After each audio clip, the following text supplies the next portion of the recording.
Today's show is brought to you by Lovable. Here we go.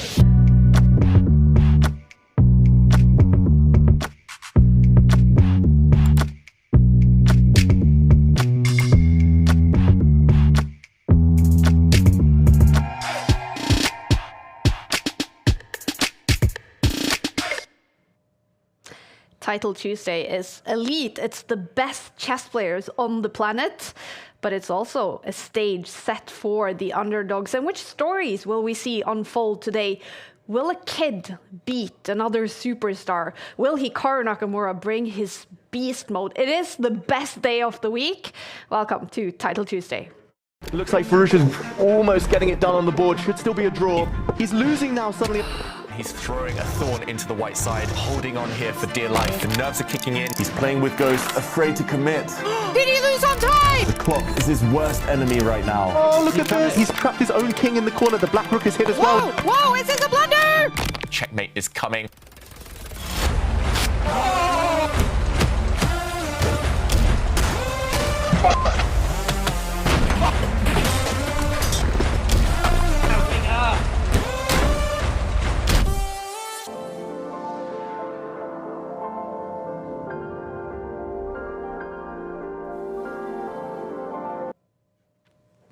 David, high five. It's game week 5. All right, we're getting ready for Title Tuesday. I can't believe we're already in game week 5, almost halfway through the autumn split, David. Can you believe it? Yeah, it's crazy. I remember when I was kind of playing chess professionally, I would play Title Tuesday every week. It's always what I look forward to, but time does fly. It feels like it was just yesterday we were here, game week 4, some crazy drama, and yet again, we're back. We're back. This is, of course, Grandmaster David Howell, ready to take you through all the action, the 11 rounds of today's Title Tuesday. To sum it up so far, David, what do you think of the new Title Tuesday with the 5+0 time format and so much drama happening? Yeah, we shook things up, we've got to say. We've kind of revamped quite a few things, especially the time control, but I've heard 0 complaints from the players. Taking away the increment feels cruel, but it does add to the excitement, and we've seen it all already. We've seen some underdogs winning, the likes of Alexey Sarana. We saw Magnus doing what Magnus does. Last week, we saw a comeback from Hikaru, who'd been off form. So it feels like the storylines are settling into place. Last week was probably the strongest of all the Title Tuesdays since we've revamped it, and I'm hoping that trend continues. Oh, definitely. Let's hope we see those top players get back there today. And you mentioned Hikaru Nakamura made a comeback. The first 3 Title Tuesday, we couldn't recognize him. He was far down the result list. But last week, he was back. He was playing strategic chess. He was playing on the points. He was playing on the standings, and he won it. Was it Hikaru Nakamura at his best? Yeah, it was the Hikaru we recognized, that you recognize at home. It was Hikaru, kind of very controlled. It was controlled aggression. He needs that passion, that energy when he plays. The first 3 weeks, it wasn't there. He was busy focusing on other stuff, I think, simply, and now it was back. Anyone who saw his stream knows how much it meant to him as well. He loves this event. He feels it's his event that he's owned and taken control of over so many years, and yeah, he showed it. He's going to be hard to stop this week. Definitely. And if he keeps playing like he did last week, well, Hikaru Nakamura will make his way through the EWC. It happened for the first time this summer. Chess made its debut at the Esports World Cup. Magnus Carlsen, he played for Team Liquid and he took home the trophy. He won against Falcons Alireza Farusha in the final, and with a prize fund of $1.5 million. So much drama on the board, on the clocks, on the stage. Chess did get huge attention worldwide, and it's going to happen again next year, you guys. There are 13 spots in total. Magnus, as reigning champion, is already qualified, and then the top 3 players from the Speed Chess Championship, happening in a few months, and the top 3 players from the Chesscom Global Championship will each go directly to Riyadh. And then every single week in Title Tuesday, the top 10 players score points in the Champions Chess Tour. And at the end of the season, the top 6 players in the Champions Chess Tour qualifies for the Esports World Cup. Well, actually right now, it's top 7 because the already qualified Magnus is in first place. This is the current Champions Chess Tour standings. Huge names on this list, David. Definitely. Magnus Carlsen, of course, at the top. We see Alexey Sarana. We'll talk more about him later. We see Alexey Sarana, Hikaru Nakamura, the usual suspects. But it's also missing some big names. Fabiano Caruana played last week. We haven't seen any of the Indian superstars really make their mark yet. So we're expecting a bit of a shake-up. Yeah. And here we already see the players who've entered. Some big names, Nepo, but Hans Niemann is going to draw in a lot of fans this week. Wow. All right. For the first time in the autumn split, we do see Jan Nepomniachtchi on the list. But of course, we also get very excited. Yes, when we see the American Hans Niemann is on the list. Alireza Firouzja, he's there. He came third last week. Oh, look at this. Some huge names. Vidit is here as well again. He made his debut in the autumn split last week. Huge names, you guys. Players are logging on from every single corner of the globe. And I have to mention, Chica Pride. You probably never heard of her, David. She is the lowest rated player so far to feature in the autumn split, playing from Bahamas, lucky girl, with a FIDE standard rating of 1591. She proves that this is the stage for the underdogs, only 15 years old. And then we've seen several 10-year-olds play in Title Tuesday so far, but the oldest player so far in the autumn split is Papu Murthy from the US. He's born in 1949, 76 years old. He's played in 3 game weeks so far. Go Papu Murthy. Anna Crumling has already played in a couple Title Tuesdays, scored 4.5 points last week. And then, of course, we are hoping to see the top players. We know we're going to see a bunch of the top players. We're not going to see this guy. Alexey Sarana is here. He's our guest for Game Week 5, streaming from the Dave Cave. Where is Magnus Carlsen? He's not going to play from his streaming room, at least today. So maybe we're not going to see Magnus Carlsen today. Would that be a huge disappointment? It would be disappointing. Hopefully he finds a way to enter despite everything. We'll wait and see. He loves a late entrance, Magnus Carlsen. He loves fashionably late arrivals. And we'll keep an eye on that chair to inform you in case he does arrive. But for now, no Magnus. And Sarana, though, looking sharp. He is. Sarana, of course, won Game Week 1. Alexey Sarana, he's number 2 on the Champions Chess Tour standings. A fantastic player. Everything set for him to do well today. And let's hear what he said when he entered the Take offices today. I have a mouse with me, but let's see. Maybe I will like yours more. I just bring mouse, so I don't need anything else. This month I performed quite well. I won one Tuesday and 2 times I was in prizes. So far it's going very, very good. Last 2 Tuesdays I won against Magnus a couple of times. It was really great. There is a huge changes that now I can qualify. It will be very tough, but I hope I have some chance. There is quite a huge prize fund in Riyadh. It's just very cool. I think there was a prize for last place like $50K, which is huge.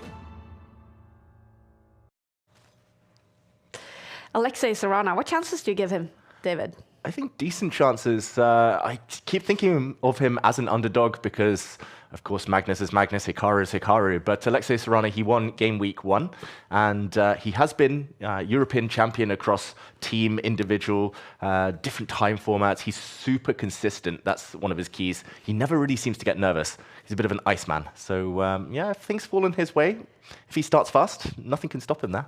Fantastic. We're definitely going to follow him. Playing in the beautiful Dave Cave today. 213 players across 50 different countries has joined so far. So far in the autumn split, the first 4 game weeks, we've had more than 900 different players. Let's see how many we'll see join today. 5 minutes to go, and let's talk power rankings. David, who should we watch out for today? Yeah, so I've chosen to highlight 3 players today. We do this every week. I'm going to start with Hikaru Nakamura. He is the reigning Title Tuesday winner from last week. He really brought his A game, justified that 95 overall score. He only drew 2 games last week in the infamous Berlin opening, but he defeated Magnus with black. Anyone who can do that deserves to be up on this screen. Second, Alexey Sarana in the Dave Cave. Maybe that will give him the extra magic needed to beat the likes of Hikaru. He, on his day, could beat anyone up at 88. Maybe not quite at the elite level of some of the others, but definitely a dangerous customer. But third, not least, we've gone for Vidit, who I think might have been on the entries already. Last week he played, he got top 10, got some Champions Chess Tour leaderboard points, and he won the Streamer's Prize. So a good week for Vidit last time. What is the Streamer's Prize, David? Yeah, the Streamer's Prize, it takes a while because we have so many people streaming this event, which is great. It takes a while to kind of see who's been streaming, who's not. But it's all about who finishes highest without getting one of the main top prizes and who has been streaming their thoughts for our chess community. And Vidit last time finished above the likes of Magnus Carlsen, so a deserved winner.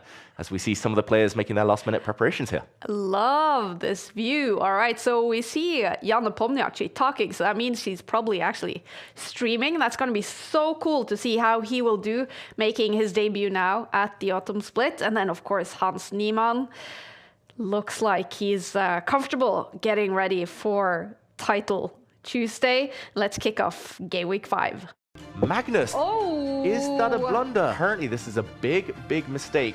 7 seconds versus 8 seconds. It's a race. Hikaru is totally winning on the board. So 1 second for the opponent, 1 second each, 2 seconds each. Who's going to win on time? Can Hikaru deliver checkmate? He gives checkmate. He's only 15 years old. He's got 15 seconds on the clock. He's massively better. Magnus down to 2 seconds. Queen trade. Queen trades. Queen's off the board.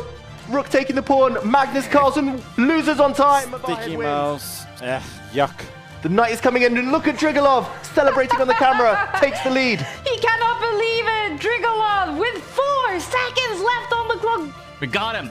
We got him. Finally, we got him. Okay. There we go. That's a sad, sad way to finish the tournament. I mean, he ruined my tournament like 2 weeks ago, but finally we got the payback with a big win.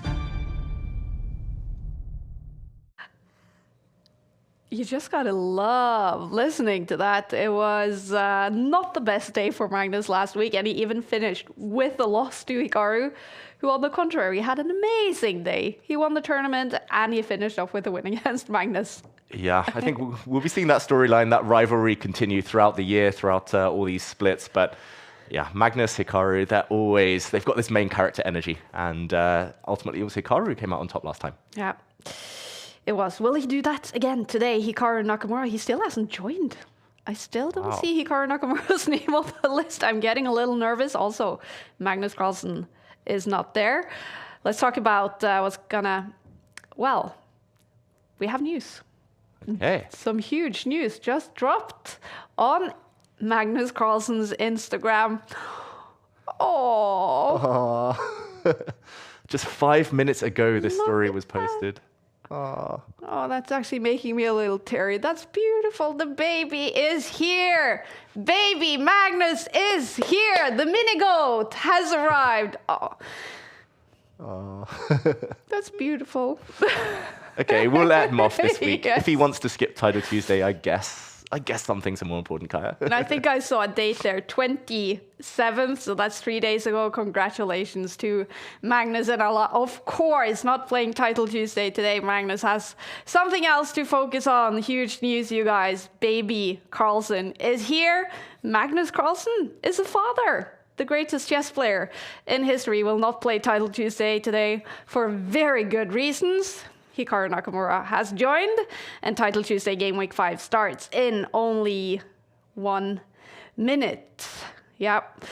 This is the autumn split, you guys. Title Tuesday now is divided into 3 splits. Today we're kicking off Game Week 5 in the autumn split, and each split has 13 game weeks.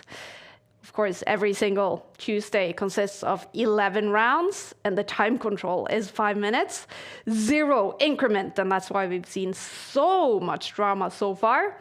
And of course, this is what the players are fighting for, the Champions Chess Tour points. The winner gets 10 points, and that's what Hikaru Nakamura got last week. He has joined, you guys. Hikaru Nakamura is ready to play again, trying to defend the victory that he had last week. All right, we're getting ready for pairings as well. to see who's going to face each other in the first rounds. Of course, one of the things we love about Title Tuesdays is that in the first few rounds, we do see the superstars against those lower rated players. We do see chances for those big underdog upsets. We've seen a few of them already. The kids beating the superstars, the lower rated players, making their mark. I'm getting very excited about Game Week 5, David. Look at this. Here he comes. Hikaru Nakamura starts against Sebastian. Alireza Firouzja against Birkic. And Jan Nepomniachtchi, making his debut in Title Tuesday, the Autumn Split, is also ready. All right. We're going to jump into Hikaru Nakamura. He starts with the white pieces. Remember, you guys, 5 minutes on the clock, no increment, up against a player from Canada who apparently roots for Montreal. Montreal, indeed. This is Sebastian Azar. And let's see. Okay, the game begins with the Trompovsky opening. That is indicated by the white bishop coming out early. It looks like a London system now with white's bishop on that f4 square. But white did lose a move. White has moved that bishop twice. Hikaru doesn't really employ this opening at the top level. The Trompovsky has been used by the likes of Magnus Carlsen. It's actually an English-British speciality. Lots of the top grandmasters over in the UK playing this opening. But this is Hikaru now occupying the center, having surprised his opponent and probably pretty happy with how this Trompovsky has fizzled out. Sebastian here, Azar from Canada. He is 23 years old. He's rated barely above 2,000 on the FIDE list. And on chess.com, his name is Chesh Lebanabashala. 2,700 rated in Blitz. He's playing his second game week in the Autumn Split. He scored 5.5 points, actually, in Game Week 2. So this is someone who could potentially cause an upset to Hikaru Nakamura on his day.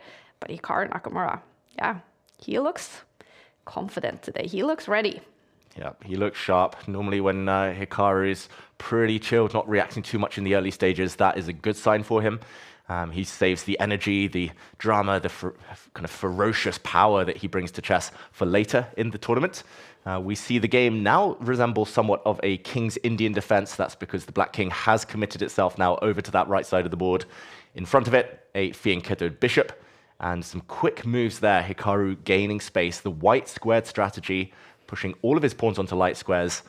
Hikaru, normally if he starts well, he kind of picks up some confidence, momentum on the way. The first 3 weeks when he wasn't at his best, that is because he didn't start too well, losing to some IMs early, losing to some younger players. And look at this, Hikaru now pushing pawns forward and going for the enemy king, already trying to break open that white side of the board. And yeah, his opponent, Sebastian, under some real pressure here already. Hikaru Nakamura, he won it last week. That was his 107th Title Tuesday win in history.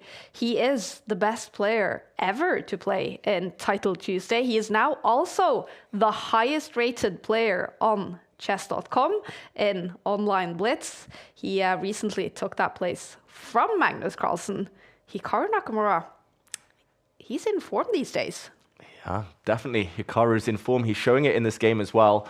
There are some tricks. Watch out. The white rook is staring down an enemy queen. That could end badly for Hikaru's opponent right now. He's really mastered this style, Hikaru, of just improving his position, not taking too much risk, outplaying opponents strategically, while not allowing them any hope or counterplay. It's the clock as well, which is always a big factor we see here. Hikaru already with 1 minute extra as he retreats his knight, hitting that black queen as we predicted.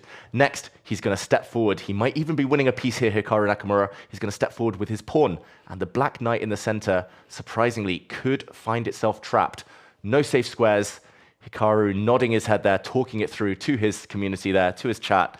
I think he's winning a piece. It's that simple. A weird retreating move by his knight, missed by the opponent, and Hikaru is going to profit. That knight is doomed in the center of the board.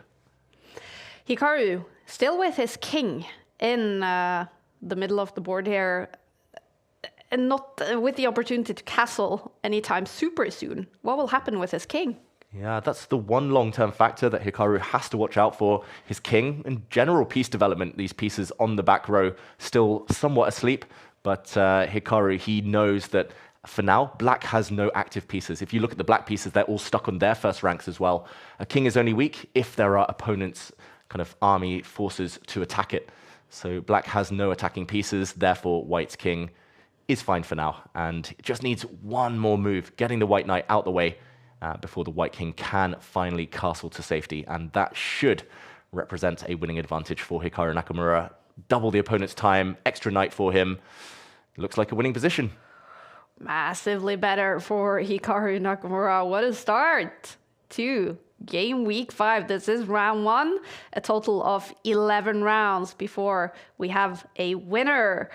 This is the first game, and he's up against an NM from Canada, who doesn't seem to stand a chance against the great Hikaru Nakamura. Playing super fast today, Hikaru. Yeah, that is normally a bad sign for the opponents when Hikaru is playing this speedy. It's only really when the clocks are level, that's when you have a chance. When you're 1-2 minutes down, piece down in this case for Sebastian, unfortunately, it is almost hopeless. Hikaru now trying to do some last-minute calculation. In return for the knight, black does have 2 pawns, so some compensation, some hope on the board. There's a weakness over on the other side as well, with white's pawn almost hanging in some variations. Hikaru shaking his head. Has he miscalculated? No. He takes the queens off the board. He's going down to an endgame. It should still be winning for him. Maybe not the smoothest in terms of winning this position. It could have done it maybe a bit quicker, but the queens are coming off now. And there we go. White's queen disappears. It's an endgame. Black has 3 pawns, but not enough. And Hikaru, what can I say? I think he's the favorite this week. I think by quite a margin. The fact that Magnus is busy, Magnus isn't playing, that's going to only give Hikaru more energy and confidence. Huge news dropped a few minutes ago, everyone. Magnus Carlsen announcing on Instagram that the baby is here. He is now a father. He is at home with his wife, Ella, and the new baby. Again, massive congratulations to Magnus and Ella. All right, as we see the bar swing. And okay, it's back for Hikaru. And of course, Hikaru is also becoming a father probably this year in a few months or something like that. Yeah. It's a big year for the biggest chess players to have some kids. Yeah, the next generation are coming already. Yeah. Hikaru and Magnus, their kids might well be facing each other in elite tournaments in a few years' time. I believe, yeah, in a couple of months, Hikaru might be missing a Title Tuesday or 2. But for now, he's here with us, he's focused, he's locked in, and he's not going to be having kids yet. He's facing the kids in the tournament. Yeah, that's true. That is true. Right now, playing a 23-year-old from Canada, Hikaru Nakamura, with more than 2 minutes still on his clock, but it's trouble for Sebastian with only, well, a little over 30 seconds left to save this against Hikaru. Do you see any hopes for the black pieces here? Yeah, Sebastian's defended really well, I should say. It is still almost winning for white. The eval bar says much, much better for Hikaru Nakamura. That's because he still has 2 knights against 1 knight. He's still a whole piece up. But there we see some quick moves. Hikaru is grabbing black's remaining pawns. The only way to save this for black would be to trade rooks and get rid of white's 2 remaining pawns. 2 knights alone cannot deliver checkmate. But unfortunately, that is a distant dream right now. Hikaru grabs the last black pawns. He's going to start checking that black king, which is almost checkmated. First, he pins the black knight in the center. Black is immobilized there. No real hope. 14 seconds for Sebastian as the knight step forward with a check.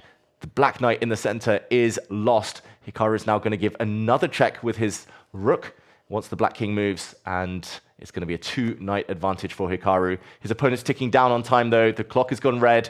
Rook and 2 knights versus just a rook. It's going to be game over. Sebastian plays a couple last moves here, gets a check, but ends up losing. Hikaru takes the win in round 1. Everything as it should be for Hikaru Nakamura here. So far, 1 point after round 1, and no huge upsets here. So far, Alireza Firouzja has won his round 1 game. Andreikin has also won, and so has Jan Nepomniachtchi, his first Title Tuesday win of the season. I also noticed Hans Niemann took a point in the first round. All right, we're jumping into this one. Magzudlu, one of the top guns here with the black pieces against a candidate master This one, the bar is in the middle. The bar's in the middle, and here Magzulu is the one fighting for a draw on the board. Black has 1 pawn, white has 3. Yes, black can make a new queen, but that will not save him. The white rook will happily give itself up for the black pawn. And look at the white pawns. The black king is so far away. Magzulu has to be really careful here, although apparently suddenly much better. And look at this, a trick by Magzulu, deflects away the white rook in order to make a new queen. That queen will be born on the next move, and here, Magzulu must be a big favorite. The black queen, once it lands, there we go. It appears will cause white so many problems. All of the checks now, you cannot pre-move. 9 seconds for white. And here we go, the last pawn dropping off. Magzulu, with that nasty, nasty trick, is about to win. Tkachuk here, big trouble as the clock turns red. He lets the clock run down, does he? Magzulu will get confirmation in a moment. He's still grinding this one out. 3 seconds for white, 2 seconds. No easy moves. White's about to lose his rook, potentially. Gets trapped on the back rank now. Magzulu, so close. His opponent's got no time. Has he run out of time? It's very red for Tkachuk, a 16-year-old from Russia. He loses with the white pieces to Magzulu, who takes the win. It doesn't seem like we've had any huge upsets here so far. Sarana, of course, playing from the Dave Cave, takes the point in the first round with the white pieces. Vincent Keimer is here for game week 5, and he starts out with the win. Esipenko starts out with a win. Sina Movahed, who's been a big name in the first game weeks. He's played Magnus Carlsen several times and even beat him. He also starts out with a win. Round 2 is coming up, you guys. This time, Hikaru Nakamura has the black pieces against Akash. Furuja with the white pieces against Katsanis. Andreikin with the black pieces. Nepo. We will follow again. Hikaru Nakamura started out with a great win, and here with the black pieces against an international master from India. This will be a tough one. This will be a tough one. Hikaru's opponent is currently in first place due to alphabetical order. His opponent's name starts with AA. That means you're in first place. And this isn't Akash. This is Andrew Tang. We'll get Akash up shortly, I'm sure. But in the meantime, Hikaru starts with a Queen's Indian defense. It's a bit risky here. You give white the pawn center, but this Queen's Indian, due to the fact that the bishop is fianchetted on the queen side, it is known to be solid enough. Hikaru will get his pieces out, he will get castled, and the game will be focused on a fight for the center of the board. As players moving very quickly, still well-known theoretical position here. Both players seemingly well prepared. And here we see him joining us on camera. Akash from India, an international master born in 2002, around 23 years old, from the great land of India. So many Indian players have featured so far in Title Tuesday, the autumn split.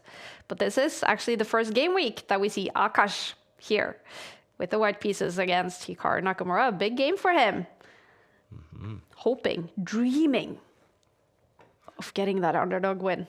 Yeah, and he needs to take inspiration from a few weeks ago where Hikaru was vulnerable to some of these underrated IMs, these really speedy players who attacked him.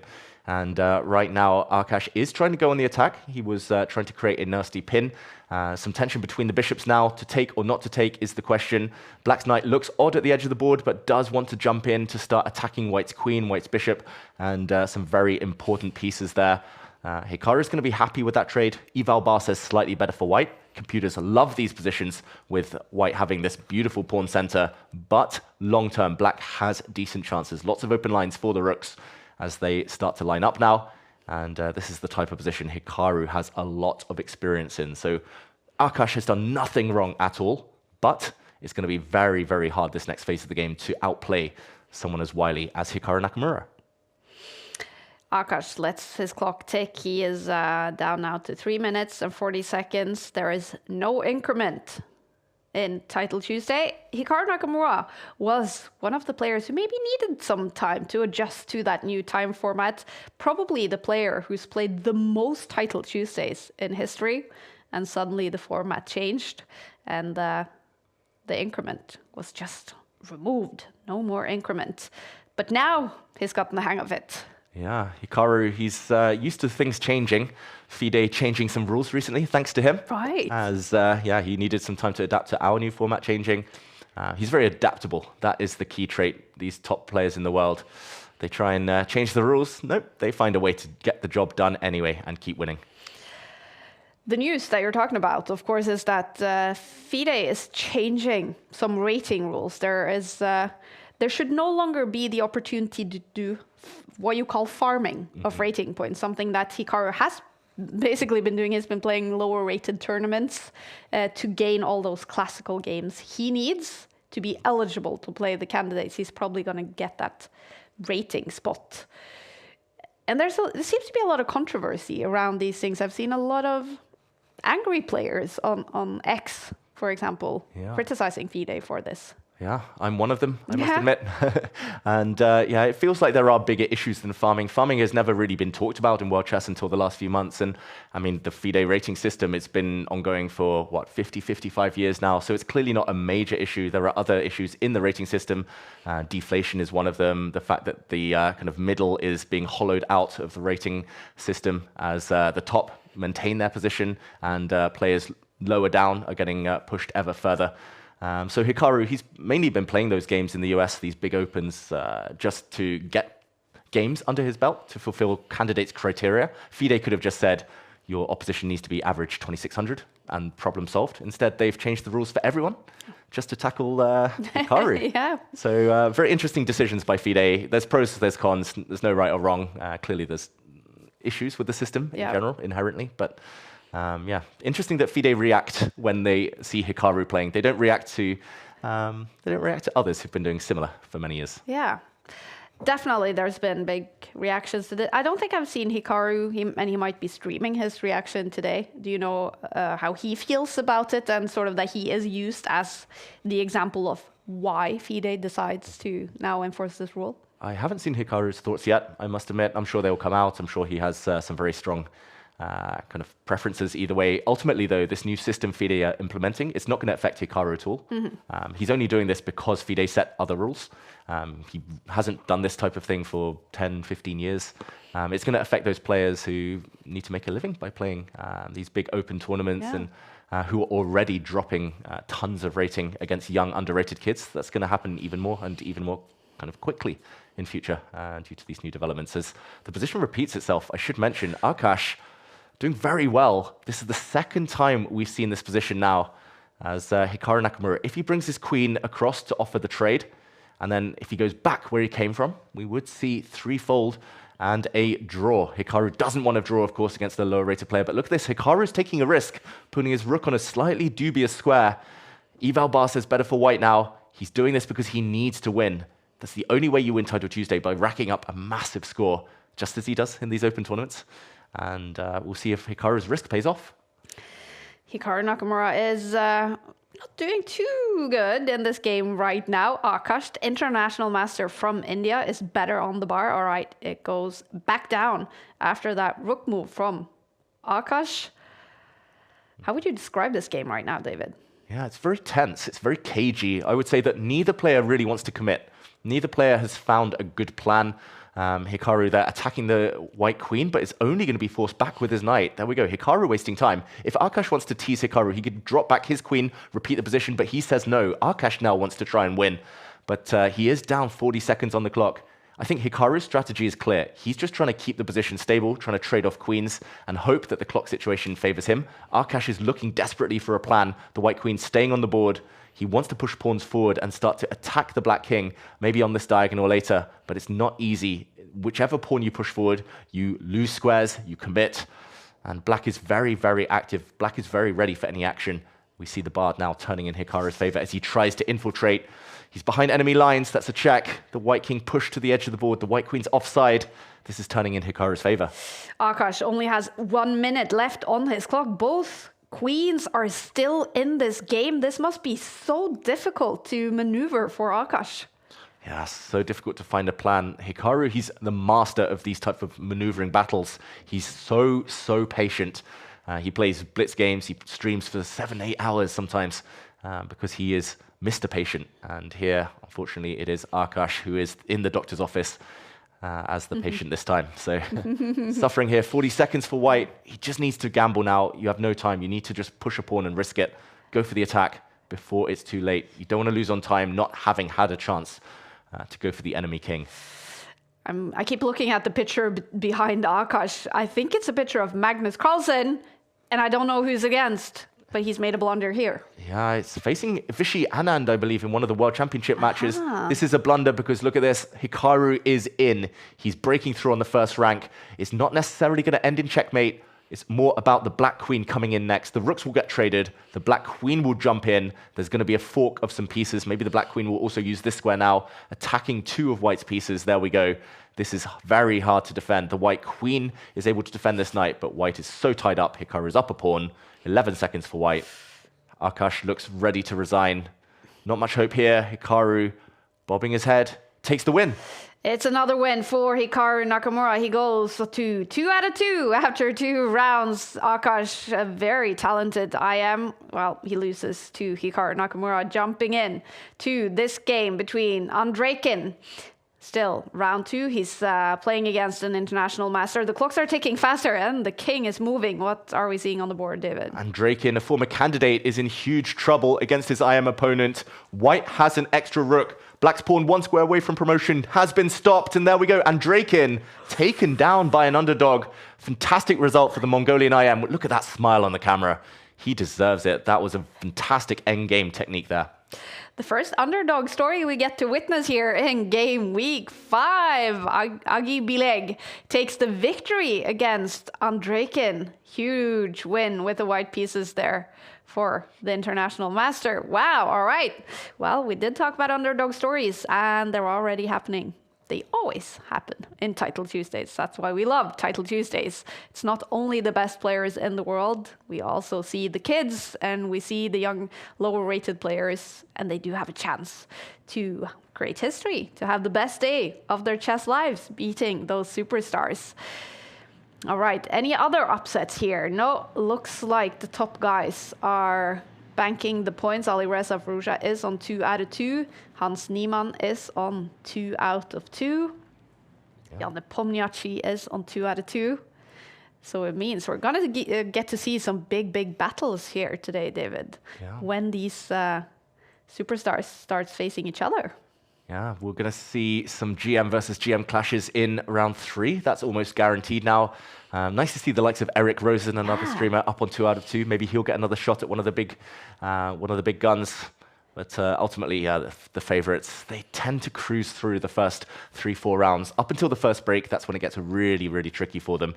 And okay, we see the top of the standings. Some very big names. Hikaru's playing Klukin here. I wonder whether we follow Alexey Sarana as he faces Vugar Rasilov, who we saw last week start against Magnus Carlsen, ultimately taken down there. Some big names. Firouzja also playing someone very strong. Fantastic. Yeah, I vote that we go into Alexey Sarana. Maybe check out what's happening next door. Would be cool. Alexey Sarana is playing from the Dave Cave today. He won game week 1 and he is fighting to win it again. I spoke to him before it started today. He is super eager to show off today from the Dave Cave. In here, he has the white pieces against Rasilov. What's happening on this board, David? Yeah, so it's early days. This was a semi-Slav opening with black building a big triangle of pawns, sometimes known as the triangle system. But the front black pawn has now been traded off. White pushed a pawn to e4, costing some time. But here, Alexey Sarana has the long-term advantage. He's got a beautiful pawn center, as it's going to be very hard to challenge those pawns. Not just that, but the nature of the position means that black has a problem piece. This black bishop is stuck behind its own army, stuck behind its own pawns for a long time. And Alexey Sarana, if he can keep as many pieces on the board as possible, should be very happy. Queens might, though, be leaving. Here we go. He's still doing very well, as the eval bar says. White has more space. White has a centralized king. White has easy access to the center with his rooks. So lots of small factors. Alexey, he is fantastic in these positions. He's a universal player. With White, I've not seen many players as dangerous as him. Wow. His openings are so spot on. Always pawn to d4 and move 1. Always power play after that. And Rasilov, we saw him against Magnus last week. He was a bit negative, a bit passive. I think this is the type of position that's solid, but unlikely to ever lead to a win for black. And we see Rasulov joining on camera as well, a grandmaster from Azerbaijan, 34 years old. He is almost 3,000 on chess.com Blitz, a fantastically strong player in this format. He's played 2 game weeks so far in the autumn split. This is the 3rd time he joins us. Hasn't scored too many points though. 5 points in game week 2, 3 points in game week 4, but he's gotten off to a great start in game week 5. Already 2 points. Still chances to win this one? It's going to be tough for black. Essentially, Rasulov with the black pieces is adopting a waiting strategy. He's saying, come at me. Later, I'll try and counter. Now he's lashing forward with some pawns, just offering some trades. More likely that here black just sits and sits. If white can't break through, it's going to be a draw. Or if white overextends, maybe then Rasulov can take the win. I should mention that those kind of low point tallies that he's amassed in previous weeks is because he quits early. He withdraws. As soon as he realizes he won't win a prize, Rasulov, he's out of here. He has other plans on his Tuesdays, clearly. So very interesting that we see rooks being traded as well. Alexey Sarana, if he wants to win this game, needs to keep some pieces on the board. It does feel like Rasulov's cynically just going all out for a draw. That must be frustrating for Sarana here. Will he trade or will he keep the rooks on the board? That is the big question. If you take the rooks off, maybe winning chances lower, but risk also disappears. You could swing your rook the other way to another open line here, but you do kind of give the black rook entry points on the other side of the board. And look at this, he's trading but closing down the black bishop. Still, I like white's position, but it's going to be very, very difficult to win here. Feels strange to see this board now without any pieces or pawns on the ranks or the first rows. Everything just cramping into the middle here. Yeah, a bit of a traffic jam in the middle. Yeah. He's so desperate to trade everything off now, Sarana, that he's even offering a trade of knights. But this would be a huge mistake to take off these knights right now for Rasulov. The white pawn will recapture, and the black bishop will be dead for life. Look at this black bishop. It's such a bad piece. It's just a big pawn. And Alexey Sarana widening his eyes here, shocked that he's allowed now to trade the knights. I'm very surprised as well. Eval Bar says it's dead level, but visually it looks fantastic for white. Such a tough judgment call. Maybe it's just not enough weaknesses. Black has one bad piece, but everything else nicely protected. Alexey Sarana could be dropping his first points here unless he can find a way in to the black camp. Alexey Sarana is number 41 on the FIDE rating list, but he's number 17 in online blitz chess. Remember, he won game week 1. He's played all title Tuesdays so far in the autumn split, always scoring a lot of points. He is someone to reckon with. He's won title Tuesday 18 times, and he's fighting to win it for the 19th time today. We're definitely going to pay close attention to Sarana now with 2 minutes, 17 seconds left on the clock. Yeah, interesting decision there. Sarana spent nearly 1 minute before deciding not to trade knights.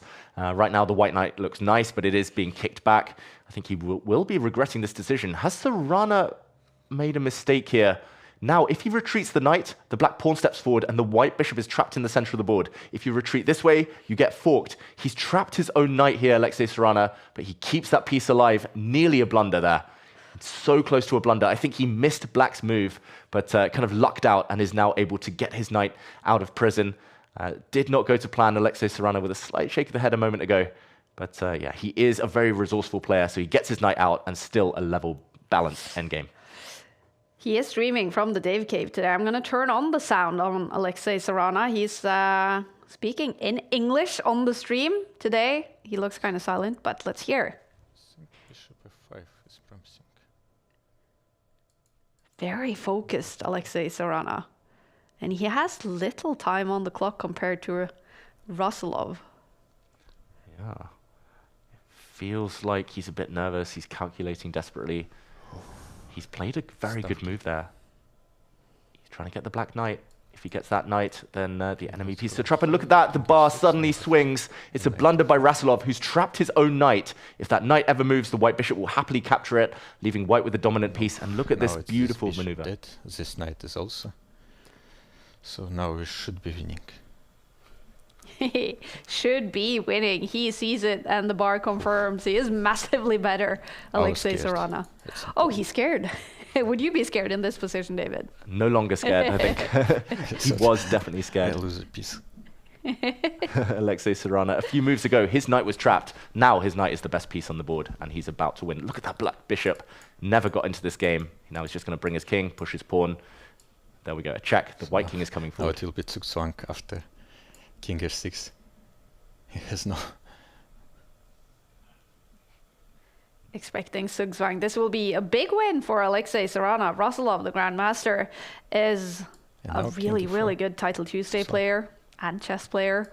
But the smile on Alexey Sarana's face. Oh, and look at Russellov. Not happy.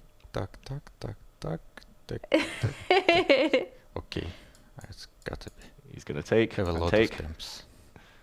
We do love the takes. And he's going to come in and take that black bishop, which is trapped in the corner. He's worked it all out. He's coming in. Yes, everything right. And, ooh, Russellov, has he switched off? That bishop is dropping off the board. Are we seeing a rage quit in action? Does look that way. Russellov, there we go, resigns. Alexey Sarana takes the win. After being scared, he gets the job done. He was scared, but he takes it. A win for Alexey Sarana. 3 points after 3 rounds. It's something with the air in the Dave Cave. Playing fantastic. All right. Yay, let's follow Jan Nepomniachtchi playing his first Title Tuesday in the autumn split. He's got 1 minute left on the clock against Spar. What's happening here? Wow, when we jumped in, Nepomniachtchi, and again in big trouble. He's down a rook for a knight. White has an extra pawn as well. The black king is quite close, so you have to be careful, but you can start giving some checks. There we go. Drive the black king away. A pawn drops.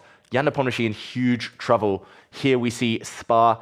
He's really trying to get the job done. He gives a check. That could be the final nail in the coffin. How does black get out of this? If you move your king across, you get checked, you lose your knight. If you move the king the other way, you would have been checked from behind as well. Nepomniachtchi here, is he relying on a final trick? No, it's a check. The black king's going to be forced back. The knight drops off. 2 rooks versus 1. Jan Nepomniachtchi, on his camera there, looks devastated. This is just going to end in checkmate if he's not careful now. The lawnmower checkmate, the white rook coming from behind. Spar looking happy on his camera, starting to smile. He knows it's job done. If the black rook comes down, the white rook blocks. Game over. Nepomniachtchi, is he going to resign or play a few final moves? The Polish Grandmaster about to take one of the biggest wins of his career. Huge, and look at his face, celebrating with a cup of coffee. Milos Spar from Poland. The 23-year-old Grandmaster takes down Jan Nepomniachtchi in round 3. Look at that power pose. 30 seconds on the clock, and he takes it with the white pieces. Huge win for the Polish Grandmaster. Big loss for Jan Nepomniachtchi. All right, round 3 still happening, you guys. This is Alireza Firouzja, one of the biggest favorites every single week in Title Tuesday. He's got the black pieces here against a FIDE master. And both of them, so little time on the clock. Yeah, this is a pawn race now. The white rook is going to give up its life for the black pawn. It's going to, at some point, there we go, capture that black pawn. Firouzja now cannot win. He only has a knight left. If white runs out of time, the game will be declared a draw. This game should be a draw, though. The black knight is going to hold off the white pawn. Pre-moves, the clock's turning red. 2 seconds for white now. He's trying to trick Firouzja, but no. There we go. Not enough material left. It is a draw. 1 second left, though, for Slokin at the end. Wow, Sergei Slokin from Russia, the 12-year-old. A draw against Alireza Firouzja. Huge result there for the young Russian. And a big upset for Alireza Firouzja. Only half a point here in round 3. He's not going to be happy with that at all. Yeah, last week he was almost perfect for Firouzja, chasing Hikaru right to the bitter end, but that's because he got off to a really fast start. This time, a draw's not the worst thing, it's not the end of the world. It's still only round 3, but disappointment, that is for sure. Alireza Firouzja against such a young opponent as well. Yeah. Well, the underdog stories, you guys, they do happen in Title Tuesday. We see a bunch of players on 3 points. Perfect score so far. We're heading into round 4. It's a big one for Hikaru Nakamura up against Deak. And then Alexey Sarana coming from that win. He's going to have the black pieces in round 4. But this one, we're going to follow Hikaru with the black pieces against Deak. What are we seeing here, David? Yeah, still very early days. This is the Nimzo Indian defense. That is the black bishop coming out very early to pin the white knight. And we see the variation with white bringing out the queen very early in order to push pawns forward. And there's a big dilemma here for Hikaru Nakamura. This opening is well known to lead to many forced draws. This is well worked out. Often the black queen now comes out. There we go, attacking the white bishop. The black queen retreats. This is very well-known opening theory. Dayak, a very strong grandmaster here, is basically tempting Hikaru to play what isn't going to be the best move, but he needs to try something different, Hikaru, if he wants to risk it and win it. There we go. More trades, bishop and knight disappearing, center disappearing. Here, often the black pawn captures a bishop, the white bishop captures a knight, and everything starts to fizzle out. This is heading towards a well-known drawn line. Bogdan Daniel Dert from Romania. He is one of the top 100 players on the Blitz.com on the Chess.com Blitz rating. Someone who definitely can beat Hikaru Nakamura on his day with the white pieces here. And here we see Hikaru spending a bit of time. I think he was torn in two minds there.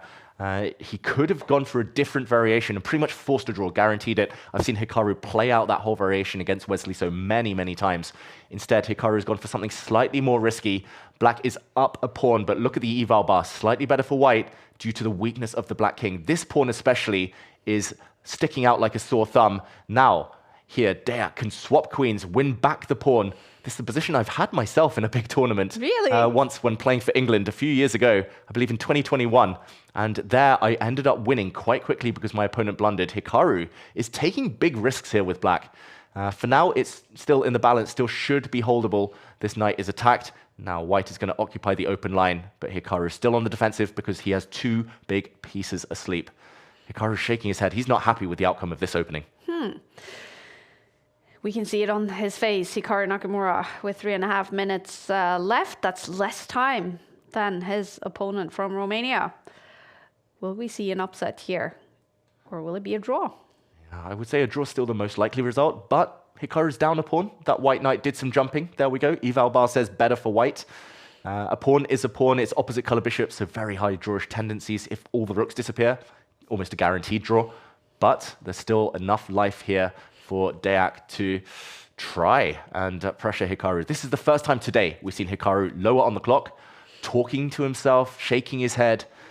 Those could add up a bit later. Hikaru needs to take some drastic measures. He blocks the open line, stopping the white rook coming in, kicking away the white knight, which will retreat. And Hikaru still shaking his head, not happy at all, only fighting for a draw, not able to get any advantage here.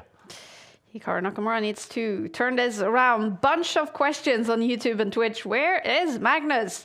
And for those who hasn't checked out Instagram, he had a baby. This is a draw.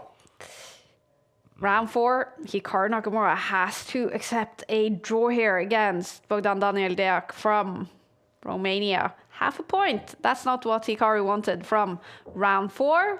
Bunch of games still happening. We see Hikaru there with 3.5 points on top of the standings, but we definitely will see someone on 4 points after round 4.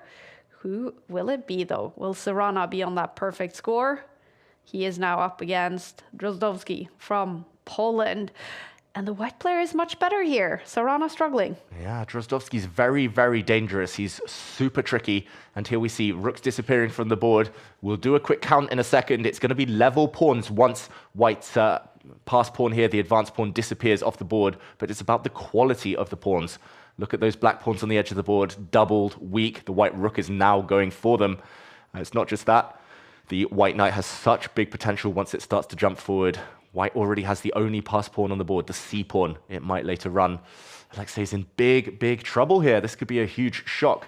Drozdowski has a great track record in Title Tuesdays. He's beaten me on occasion. But yeah, Sarana here will need to be super resourceful to save this game. Kasper Drozdowski, he even has 4 points on the Champions Chess Tour standings. He has played all 4 game weeks, or all 5 game weeks now, this autumn split, and he scored many, many points. This wouldn't be a huge shock if he wins this game. And look how focused he is. Much better against Sarana. Is there anything our friend in the Dave Cave can do? Well, he's trying. He's going on a king walk. Look at the black king. It's entered, but it's not really threatening much. He's trying to confuse Drozdowski with that maneuver. The black king getting to this square doesn't achieve anything at all, but it's the type of thing that could unbalance an opponent, provoke them into taking some crazy decisions, trying to go for a checkmate. Drozdovsky, though, so one-track minded. Look at that, pushing pawns forward. He's trying to create a pass pawn, but look at this. The white rook suddenly trapped. Evalbar says black is done, black is busted, but white's rook has nowhere safe to go. Will it be a sacrifice? Can the white rook step across, give itself up for a bishop to create some pass pawns? Will the knight ride to the rescue? That is the big question. Alexey Sarana needs to start pushing his own pawns now, start creating some distractions of his own. Under 2 minutes, shaking his head. It's not looking good for black. Sarana struggling here in round 4. Remember, it's best out of 11 rounds every single Tuesday. 5 minutes on the clock, no increment. We will see some players on a perfect score after round 4, most likely. But will it be Sarana? He has to do some magic on this board to make that happen. Right now, it's looking like Drozdovsky will be the one on 4 out of 4. Yeah, there we go. Sarana finally presses the chaos button, but it's not going to work out in his favor. He's given up a pawn. He needed to do something before the white knight grabbed on the edge of the board. And it's now 2 versus 2 on the right half, 3 versus 2 on the left half of the board as Drozdovsky gets that endgame advantage. The problem is you're paralyzed here with black. You can't do much because the white rook is so strong. He gives a check. The white king retreats. He defends his pawn, Sarana, but now the white knight is coming. That knight has so many juicy squares to jump into. Watch out.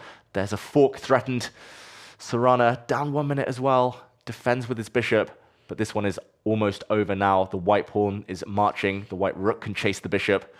Sarana, he's only got one last trick. He's going to push his pawn forward and pray that he's able to create some counterplay. But there we go, a trade, and the hope is dying. Looks like Drozdovsky will win this. Also looks like Hans Niemann with the black pieces in round 4 will take the win and go up to 4 out of 4. Niemann making his debut in the autumn split. We're definitely going to follow his games as he is climbing towards the top of the standings. But this one, Sarana, is getting closer to a win, and now he has less than a minute on the clock. I mean, I can't say much apart from perfect endgame play. Wow. Beautiful endgame technique by Drozdovsky so far. There's still one or two tricks left, but this white pawn is going to be a real thorn in black's side. The other pawn is going to really tie down the black rook. First, a trade is offered. Sarana says no, and look at this. Beautiful rook sacrifice, allowing the white rook to drop because white makes a new queen with check. Will then pick up the black rook. Sarana might be about to resign. He can try 1 or 2 last tricks here. Maybe he'll retreat his rook to guard the promotion square, but the white rook will follow. Block, and a new queen is about to enter this board. Drozdovsky is on the brink of winning. Sarana, it's over. No hope. This pawn is a runner. It's through. It's getting promoted. 20 seconds. Looks like he's about to resign. He gives one last check, a trick. Drozdovsky plays the right move. Alexey Sarana leans back in devastation.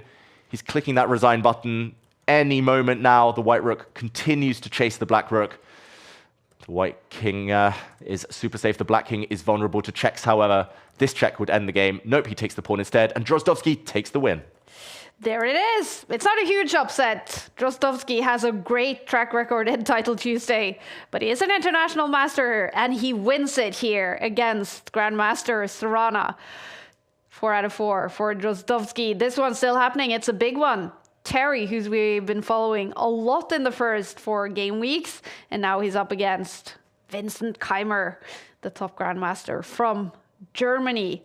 All right, the bar in the middle. What do you think about this one, David? Oh, this is going to go down to the wire. This is going to be a massive time scramble. Vincent Keimer pondering what to do. He needs to move his king or block the check. There we go. It's 2 rooks versus a queen. So much easier to play with a queen when you have no time on the clock. But look at this. It is a blunder, apparently. Black needs to go for checkmate. The white king is stuck on the edge of the board. There's some huge traps against it. Maybe that white king is just doomed. Vincent Keimer's playing for the win. He's going for checkmate. The white knight is paralyzed here. Super quick moves. There's going to be a bunch of checks from behind. Vincent Keimer's losing control. Both sides down around 15 seconds. More checks. Vincent Keimer's going for the win. He's trying to get out, but the box has closed. Will we see the checks continue? Is this game going to end in a draw now? And there we go. Neither side happy. Oh, they looked so calm in those dramatic final moves. It ends with a draw between International Master Terry and Grandmaster Keimer, round 4 is rounding up. And we've seen a lot of top players end up with draws here. A lot of draws, I have to say. We have hardly seen draws so far in the first 5 game weeks of Title Tuesday today.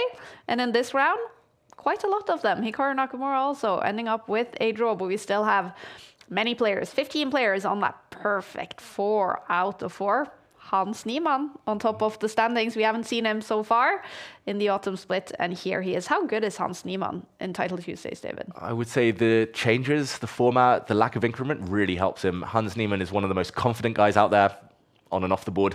Hans Niemann is super sharp tactically, great positional feel, and very instinctive. So I think this new time format is pretty much suiting his whole skill set. It's been surprising not seeing him the first few weeks. Yes, he was playing Grand Swiss, but I thought we'd see him sooner in the event, but better late than never. And he's showing 4 out of 4. He's going to be a hard player to stop. It's going to be fun to see what Hans Niemann can do today in Title Tuesday Game Week 5. Some other big names here on 4 out of 4. Max Odlo is there. Sina Movahed is there. Alexander Bortnik is there. But we still have many rounds to go. It's a little bit of a technical break now before the play resumes in a few minutes. But we're going to keep talking. So stay with us as we follow the Premier League of Chess. Here we go.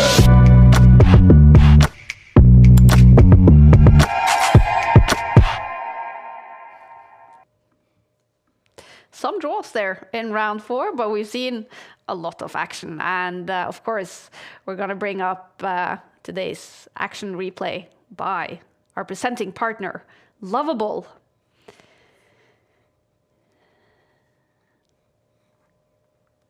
And it was this one. This was a dramatic finish that we jumped into, David.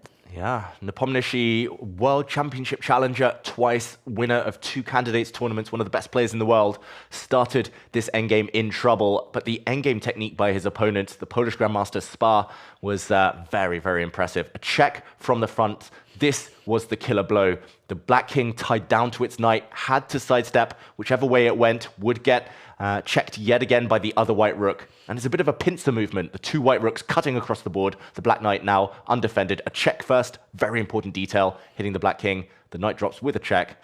And here we see contrasting emotions already here. The Polish Grandmaster knowing that he was winning, knowing the underdog was about to take the scalp. This checkmate in the corner threatened, started to smile, started to laugh. Only one thing could stop the white rooks delivering checkmate. That's the black rook giving check, but that was blocked. And Nepo, no time, no pieces, ended up resigning. Fantastic result for the white side here, Spa. But Nepo, not quite at his best. Still warming up, maybe. Exactly. And there it was. A beautiful power pose by Spar. A win that really meant something to him, beating Jan Nepomniachtchi, a former World Championship challenger who is stuck on 3 points. He has won his 3 other games, so definitely not over for Jan Nepomniachtchi. Still definitely possible to win Title Tuesday Game Week 4. That was today's action replay presented by Lovable.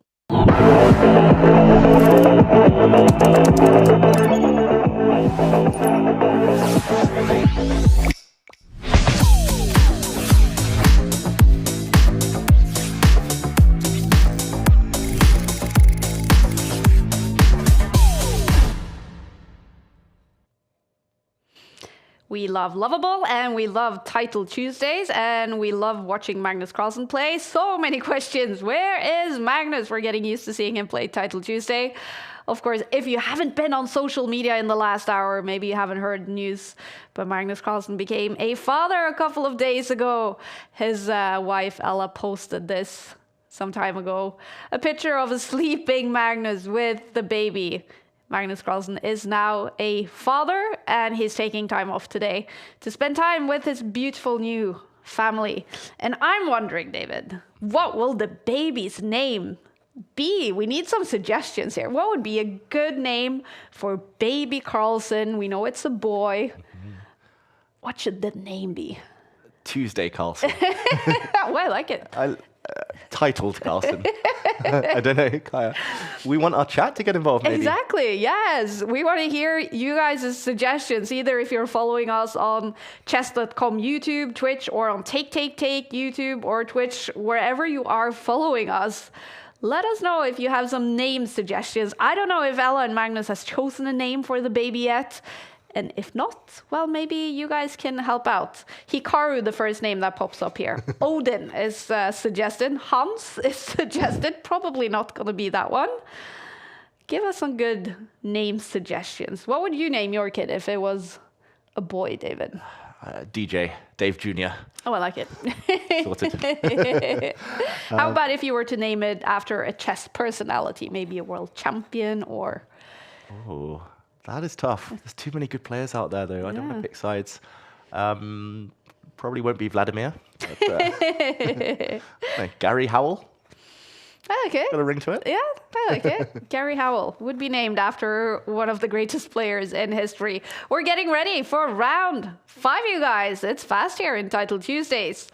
Who will face each other in the next round? We see Alireza Firouzja is ready. Alexey Sarana is here in the Dave Cave streaming. Hans Niemann looking very focused. He is on top of the standings on a perfect score so far. Oh, and a smile on Hans Niemann's face. Getting ready for round 5.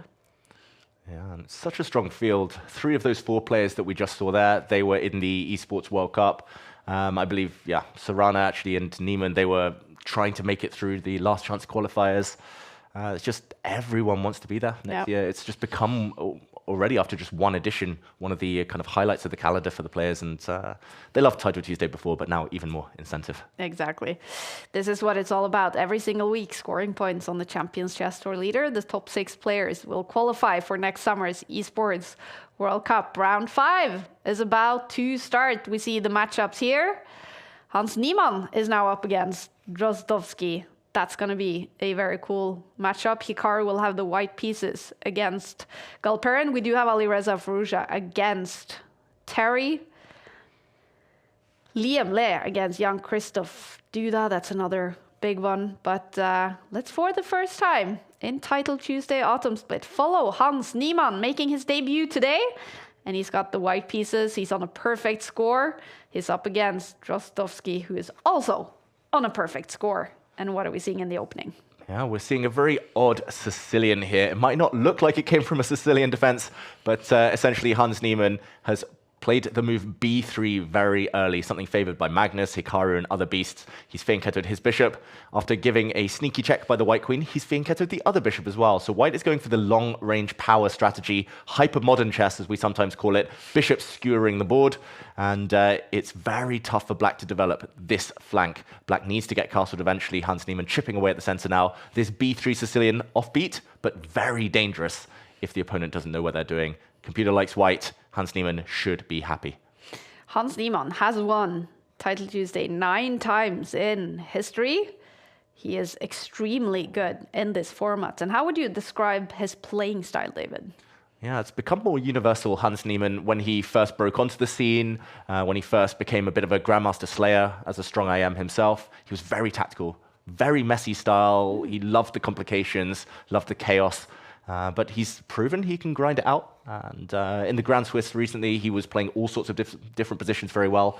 He came unstuck against Anish Giri in the final round in a very slow technical endgame. Maybe that's the one area he can still improve compared to some of the very elite. But in general, very few weaknesses, very universal, very confident, always trying to play on the front foot. And here he's transformed his advantage. Rather than a middle game edge, aggressive play, he's gone for an endgame, a pawn up. So very interesting from Hans Niemann, Mr. Adaptable. And here, he should be the favorite. He's now threatening a pawn. That would come with a fork, a knight landing on the square, a check. I'm expecting the black king to try and defend that little guy, that little foot soldier. And the position continues. Drozdowski has good compensation here because he has the bishop pair. So the pawn deficit is not the worst thing in the world. Hans Niemann is an incredibly good online blitz player. He's rated as the 30th best player on chess.com. 3,150 is his current rating. I can see he's dropped 100 points though recently. Maybe a little bit of a tilt at some point, but he has the chance to fight his way back up the list today. Maybe winning Title Tuesday so far on a perfect score as Drozdovsky castles his king. Yeah, we've all been there. We've all had tilts and lost 100 points in a session. It's always harder to gain the points back than it is to lose them in the first place. Drozdovsky castling isn't because the black king needed to get safe. It's more because the black rooks needed to connect, and they were putting pressure on the pawn where it stood. Hans pushes it forward. Big threat. The black bishop could potentially get trapped if that pawn isn't captured now. But taking this pawn, allowing some trades, would also let the white bishop in to take an undefended pawn in black's camp. So here Hans Niemann is offering some simplifications. Drozdovsky doesn't take the pawn. He pins on the long diagonal instead. And it's still Hans Niemann with the small advantage, but Drozdovsky defending really well. Drozdovsky seems like an endgame specialist. The way he outmaneuvered Sarana, the way he's holding the balance here against Hans Niemann in a difficult position, very, very impressive. But it has cost him a bit of time. So Hans will take confidence from that and try to use his time advantage a bit later. I keep looking at all these name suggestions that you guys are coming with for Magnus Carlsen's baby boy. Levi Carlsen, maybe Hans Carlsen is suggested many times. Ding Carlsen, some good suggestions. I kind of doubt though that that's what Magnus will end up with. Ivar Carlsen. I've been told there's one name the baby will definitely not be called, and that is David, unfortunately. I tried. I checked. I've been campaigning for months already. I can confirm the baby is not called David Carlsen. That would have been a good name. I don't understand that one. Well, probably also not Hans Niemann. There's been a big rivalry between Hans Niemann and Magnus Carlsen over the past, how many years is that now? 3 years? Yeah. 3 years. But it's all calmed down, it seems like. They don't play each other, of course, that much, but they will often see each other in Title Tuesdays, of course. And Hans Niemann is back, and he's aiming to win it today. Had a great start, 4 out of 4 so far, but in this one, the bar is still in the middle, and they're almost equal on the clocks as well. How will this game end? It's going to end in a draw, and barring any big time scrambles, big flagging sessions, it's almost a guarantee now. White is a pawn up, but look at this pawn. It is ugly. It's a set of doubled, isolated pawns here. Those 2 pawns do not outclass the 1 black pawn in front of them. This black pawn now is running down the board. It's going to act as a deflection for White's rook, and we'll see pawns disappear. This game is going to end in total equality. Not a good result necessarily for Hans Niemann playing an IM opponent, but he knows his opponent's bang on form, and he will try to push this now for a little while. In a classical game, this is drawn 100 times out of 100, but White's extra pawn does present some shelter for the White King, so Hans will try, even though it's going to be difficult, an uphill struggle to try and turn this into a win. With the white pieces, Hans Niemann fighting to win his 5th game. Drozdovsky, though, the Polish international master, is on a roll today. He's on fire today. He is also on 4 out of 4, and he has more time on the clock. Hans Niemann is now ticking down. Is there any hope for the black player here to win this game, David? Yeah, I think Drozdovsky's biggest advantage here is the clock. I don't think he's going to win on the board unless Hans takes some crazy risks. But he can get Hans down now to around the 1 minute mark, around the 30-second mark, and then decide to play on, not to just accept a draw. Hans has to be really careful. You can try to play for a win, but you cannot allow yourself to drop too low, because rook endgames are actually the hardest endgame to initiate trades. Rooks rarely kind of force each other to exchange. You can always run away. So the game can continue indefinitely, theoretically at least. Hans Niemann here down to the 1 minute 18 mark, trying to make some progress. The king has gone as far as it will go. He is attacking a pawn, but there are weaknesses of his own. The black rook is going to slide behind, attack these foot soldiers, or slide the other way. There we go. He attacks the f-pawn instead, and Hans, you can see it on his face almost. He doesn't really believe that he's going to win. He's just playing on because he can, because he's got an extra pawn. But rook endgames and the reputation that precedes them, that they're all drawn, unfortunately, it is a saying for a reason. And Drozdovsky is taking some risks, I should mention. He's allowed 1 pawn to drop. A check is the most likely move now, although the white king can also step forward Drozdovsky's arguing that the black rook is going to start checking from behind, maybe taking some pawns. Should still be fine for black. Hans spending a lot of time. Less than a minute now for Hans Niemann. Keeps looking for that win. He really wants to win this game and take it to 5 out of 5. But according to our pundit, our expert here in the studio, it's looking hopeless to win this game. Yeah, it's less hopeless than it was. That's all I'll say. It does feel like Drozdovsky's been so eager to race towards the draw that he's not done things as efficiently as he could. And now white is going to swing the rook across, threatening checkmate in the corner. 2-pawn advantage suddenly for Hans Niemann. Should still be a draw with best play. This is the infamous split pawn situation, F and H. It tends to be a draw with best play, but you need to be so accurate with black. I wouldn't be shocked to see the eval bar suddenly slide now. Hans Niemann just has to try and do it within 30 seconds. That's the tricky part. As Drozdovsky offers the repetition, he's attacking this pawn. If Hans retreats, there we go. 3 times and finally a draw. A draw between two players that was on a perfect score. They both now go to 4.5 after 5 rounds. This one is still happening though in round 5. A big battle between Bortnik and Magzudlu. And time trouble is about to start here. Wow, we jump in and Magzudlu's just sacrificed a rook for a bishop. So black is currently down the exchange. That means a rook for a knight. But the white king is super open. The black knight is very strong in the center. So good compensation for Magzudlu, especially with Bortnik down with no time. The white king needs to run into the corner. That's the only way to get to safety, the only way to start pre-moving. But a blunder apparently by Magzudlu. Now Bortnik with a big advantage. 11 seconds though. That's going to really hinder him here. A pawn drops. Watch out. Checkmate ideas in the air. Magzudlu looks so locked in, trying to find a way towards the white king. He gives a check. He's going to switch angle now. Give another check. He drops in with his knight instead. Wins back the material. 6 seconds for Bortnik. Black is a pawn up. He can trade queens now and play on forever. But no, he's not risking it. He attacks the bishop now. Bortnik, 5 seconds for white. Magzudlu has to go into flagging mode now. He's going to try and win this game on time. Winning the position as well. Maybe. But pawn's coming off the board now. 3 seconds for Bortnik. It's all about the clock. 2 seconds. He's down to 1 second now. Still too many pieces on this board. Pre-move central. Magzudlu offering that trade of queens. Bortnik is about to run out of time. Blunders galore, but it's all about the clock. 2 seconds for black. Pre-moves everywhere. There we go. Magzudlu takes the win. Oh, he takes it on the clock, I assume, Magzudlu. Wow, that was time trouble, you guys. Magzudlu comes out winning after that against Alexander Bortnik. It's a perfect day so far for Magzudlu. 5 out of 5. Huge time trouble. He looks actually a little bit exhausted after that. What a finish to that game. Was it just about moving the pieces with that time trouble, David? Yeah, it was about being clever. It's moving your own pieces, but also predicting the opponent's moves.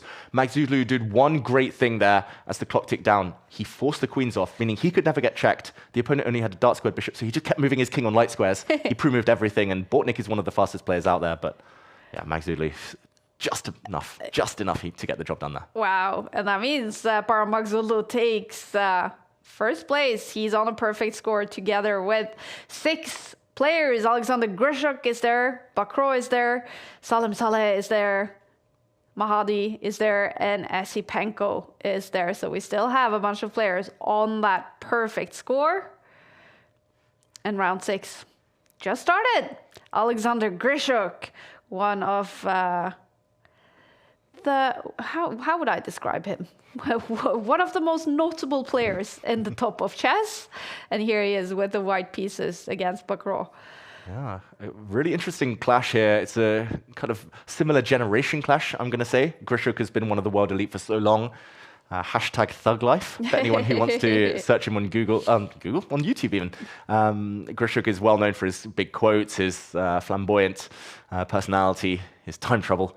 But Bakro is also famous as a child prodigy, former youngest grandmaster in the world when he became a GM at 14, I believe. And yeah, these two know each other extremely well. They've played countless times. It's a French defense, but one of the most fiery French defenses you could imagine, with a white pawn being very weak in the center, black having the bishop pair. But the downside here for Bakro is that he has 2 big weaknesses. These pawns do not protect a king that castles on that side. and they could be targets later in the game. The Black King with a huge decision to make which side it wants to castle. Okay, it's not going left anymore. Grishuk tends to do very well in these types of positions, and Evalbar favors him. Alexander Grishuk is still one of the highest rated players in the world, number 64 currently before the new ranking lists come out tomorrow. He's played several Title Tuesdays here in the Autumn Split. It's a debut in the Autumn Split for Bakro, though. We have a big battle between two grandmasters. And yeah, back row, I'm so used to him being a 2700 player, super solid, nearly never losing. He's dropped a bit of rating recently, but he showed at the Grand Swiss and other big events. He's still a rock when he wants to be. Still very, very deep chess understanding. And here we go. Grishuk now advancing pawns to try and kick away this Black Knight, force it backwards. Back row, we see him streaming. Nice to see so many top grandmasters streaming, actually. Yeah. He brings his queen out, eyeing up some weaknesses. Black's got to play on the dark squares. That's his best strategy here with the dark squared bishop. But I wouldn't be surprised to see Grishuk push that pawn even further forward. Maybe improve the white knight first, bring that piece in. There we go. That's the strategy he chooses. And yeah, looking like he's the one who understands this position a bit better than Bakro right now. Already massively better, Alexander Grishuk, who's won Title Tuesday 6 times in history. He knows how to do it, and will today be the 7th time he wins Title Tuesday. He's got a fantastic chance. He's on 5 out of 5, and massively better here in round 6. Okay, and back row retreating his knight to the back row. And there we see you go back, I go forward, the white knight leaps in. That's going to be a huge piece now. Big, big threats, potentially even to take this bishop, force the Black King to forego its castling rights. The Black Knight's come round to a different square, but I'm not sure it's a better square. It does feel like back row's lost the thread here slightly, not looking happy on the camera. He's now facing another white knight jumping into the center, a white rook lining up. He is totally stuck with his pieces. Grishuk just simply improving, simply bringing all of his pieces to the best possible squares before going for any action. Very instructive stuff from the Russian legend. Etienne Bakro on the French team, born in 1983, fighting for his life in this game now with the black pieces. Is it hopeless, though? It's getting there. I'm not going to say hopeless yet, because he's not material down back row, but any moment that Grishuk wants, he can take this bishop, force the Black Kings to step out of its hiding places here. The fact that he has no other useful moves than pushing a pawn in a complicated middle game, not a good sign for back row. I wouldn't be surprised to see Grishuk try to activate his queen. This is the one piece that's not on a good square right now. Maybe it's going to step up and across to this right side of the board, which is quite open for black. Not much pawn protection over there. And maybe we'll see the white queen use a different angle.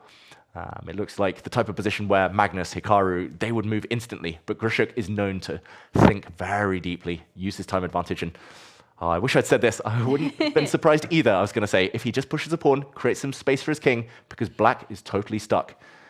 There we go. The black rook does defend its bishop, so finally black is ready to castle. But even going that way is not going to save him. This is game week 5. Hikaru Nakamura won game week 4. Not having the best day today, though. He's played 2 draws in a row. And now Galchenko is much better against him in round 6. It's a huge opportunity for a player like Grishuk to take the Title Tuesday win today, go up to 6 out of 6. He's massively better, and he's better also on the clock, sitting in the dark. Alexander Grishuk, would you be shocked to see a player like him win Title Tuesday? I wouldn't be shocked at all, Grishuk. I played Freestyle Friday last week. He ended up winning it ahead of the likes of Hikaru. He was a point clear. He was very, very impressive. And Freestyle Friday, slightly different time format, but same idea, same concept. And he was just almost untouchable there. He's found a nice way round as well. Look at this big weakness for the black pieces, both knights, and the bishop staring down at it, trying to gang up. We see a trade, therefore, but the Black King's so open, back row in big trouble, Grishuk. He's got to line up those rooks. It's all about a rook lift now. Swing it and win it. In the near future, a black check here against the Black King will decide this game. Etienne Bakro, he is doomed. Not much to do here. You can give up your queen, potentially for 1 rook, take another rook, but checkmate will come soon. Yeah, Grishuk, this is a masterclass. Like, when he's on fire, Grishuk, he's just another level. And all the top players know it. They need to fight him on the clock, because on the board, it can be tough.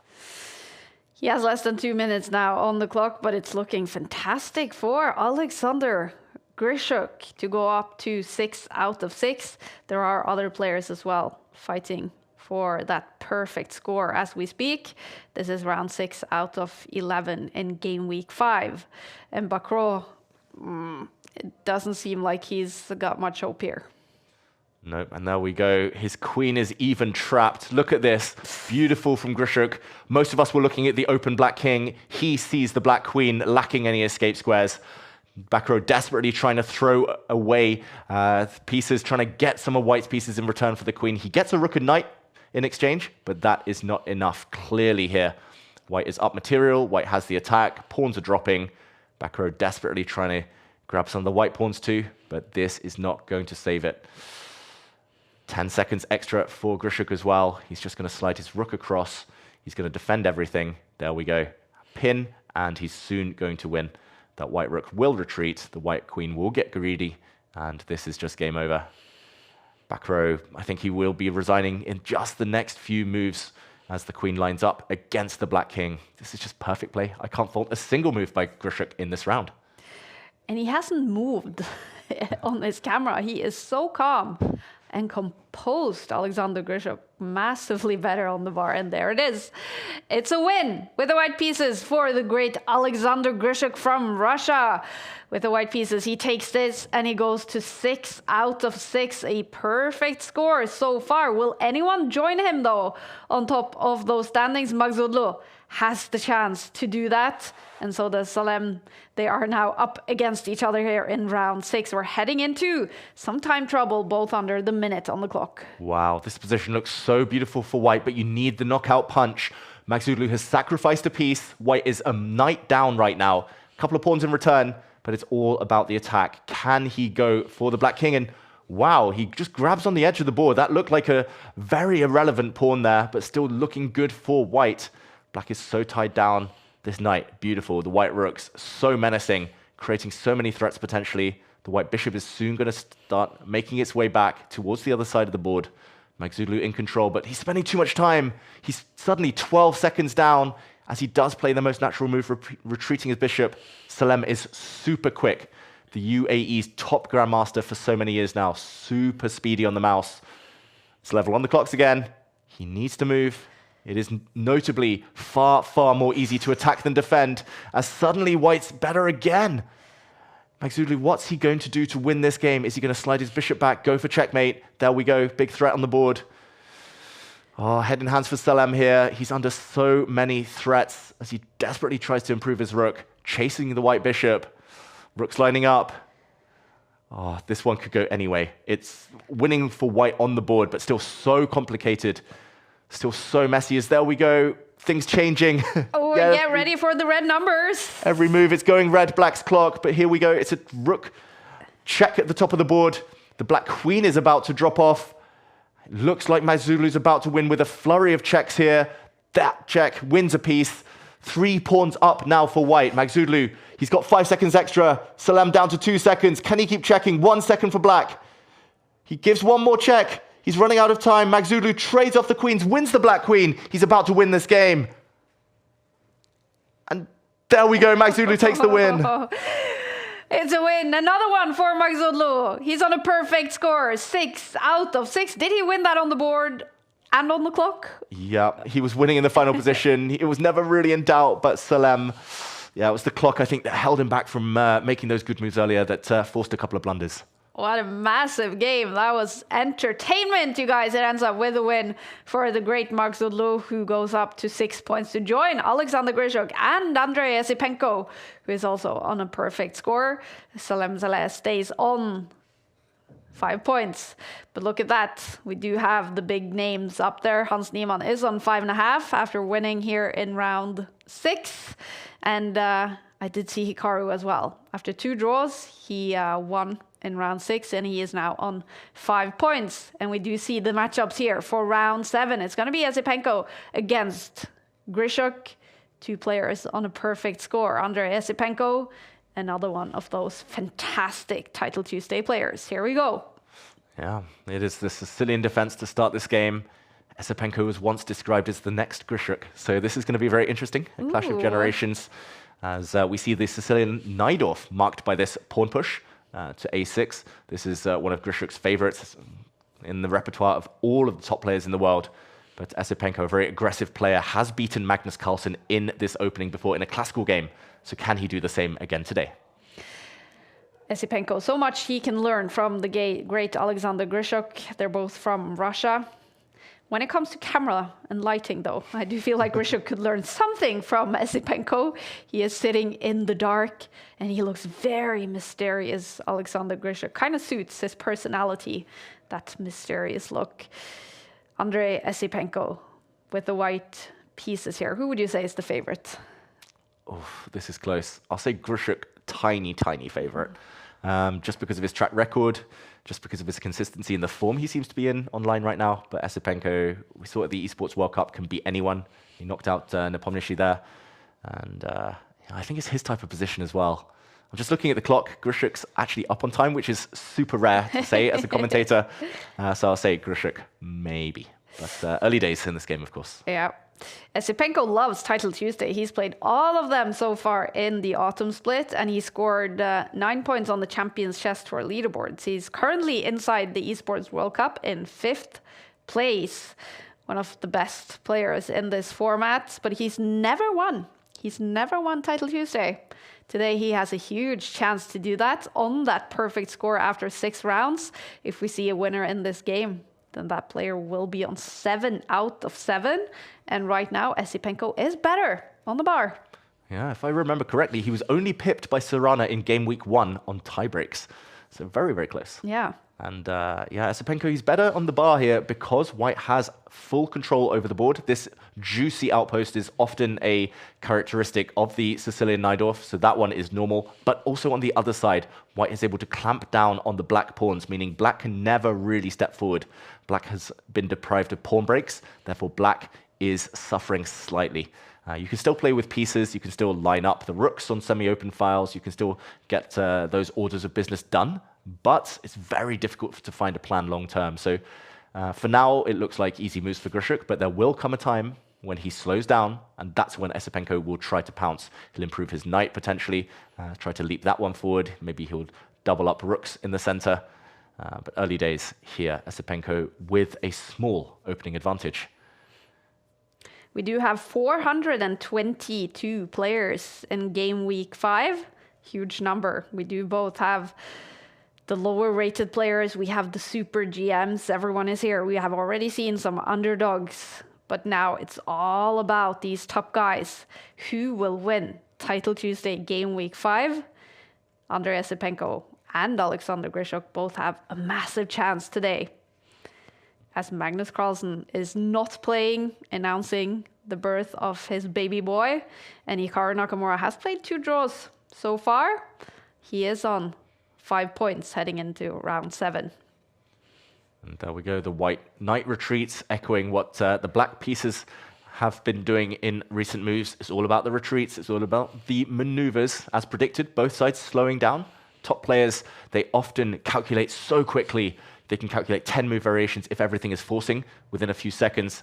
But when it comes to maneuvering, planning, that's what really causes a time crunch. Now the white bishop is going to stand on a beautiful diagonal in the near future, staring down the black king. That's going to be very uncomfortable for Grishuk long term.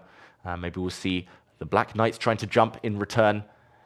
It's a very difficult position, but it definitely feels like neither side wants to commit to any major developments yet. No real exchanges being asked. Maybe we'll see the white knight jump in if he wants to change the pace of this game. Esipenko, he's a bit behind on the clock. There we go.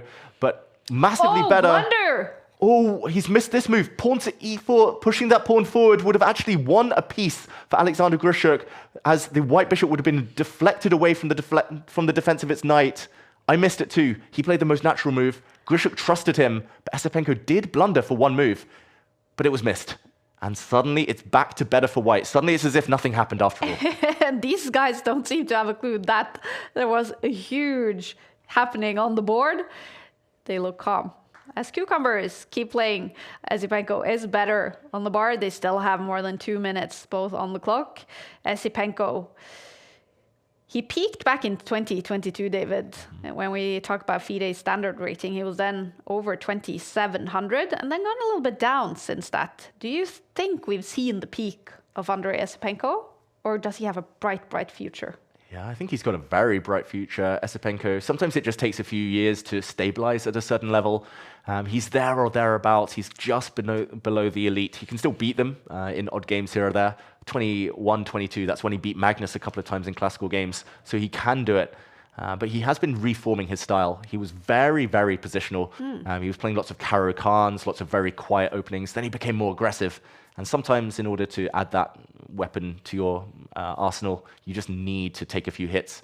You need to test your own boundaries. And he's still young enough, still early 20s. And yeah, he'll get there, I'm very sure. Magnus himself has said, Esipenko of the young generation, before this this latest young generation, he was the one that Magnus had an eye on. Yeah, and he is still only 23 years old. I bet we have something to look forward to when we follow Esipenko, both in over-the-board classical chess and, of course, in Title Tuesdays. He's never won Title Tuesday. Today is a golden opportunity, especially if he wins this against Alexander Grishuk and goes to 7 out of 7. What do you think right now will be the result in this game? Yeah, it does feel like Esipenko is still better. He's a pawn up, after all. That is the B pawn. It's either a passed pawn or an isolated pawn, depending on whether you're a half kind of glass half full type of player. Grishuk there reacting, we saw him on the camera, because he realizes he could have actually taken this pawn last move. Very mysterious. He would have been attacking this bishop, so there were no ghosts to fear, but instead he just keeps his own pawn defended. And there we go. Optimistic player, Esipenko keeps his pawn, and with the Black Knight retreating, maybe he's going to step up his rook to the 7th rank. Still very much advantage white, as we see on the eval bar, but the clock balances that out. They say a pawn is worth a minute in blitz chess when there's no increment. He's up a pawn, but he's down 45 seconds. And there we go, the bar's sliding back. Anything could still happen. Hans Niemann has won in round 7. He is now on 6.5 points and currently on top of the standings. But of course, a winner in this game will mean that player takes the lead. 1 minute now on the clock for Esipenko. And Alexander Grishuk, he is fierce when it comes to time on the clock. Yeah, that's the good thing about being a time trouble addict. You learn how to handle being low on time. Your opponents often aren't as experienced in those situations. White does land a check on the back rank, but that did nothing. The Black King simply sidesteps. No more checks against the Black King. And be careful, the White Bishop is hanging. The Black Rook could be the one delivering the checks in the near future. And wow, Esipenko, has he just found a clever way to force a draw? He's threatening a check now with his queen. He's giving up his bishop, but if he delivers a check, maybe we'll see some type of repetition. That is a very, very sneaky move. This check needs to be stopped. Grishuk might be forced to retreat his own rook now just to guard that line. Maybe the Black Queen will do some dancing as well to fend off the threats. She can centralize, for example, to defend her knight. Free up a pawn to block. There we go. Beautiful centralization from Grishuk. 40 seconds against just under a minute. Esipenko brings his bishop forward, but a blunder it looks like. As there we see the bar slide. Grishuk now has a winning advantage. How does he get the job done? Is it a check? Does he try to force the White King to a worse square? Does he at some point trade queens?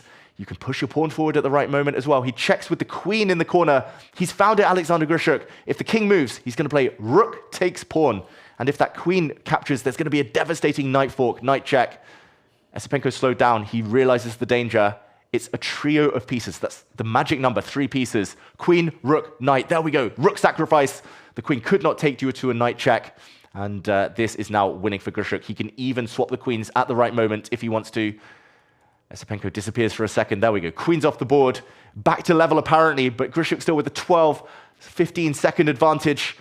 Another check. The Black Knight is coming. The White King is caught in the kill zone. And there we go. Esipenko blunders his rook. Backward knight move. Grishuk stands up. He knows he's about to win. Game's still ongoing, but he does take the full point.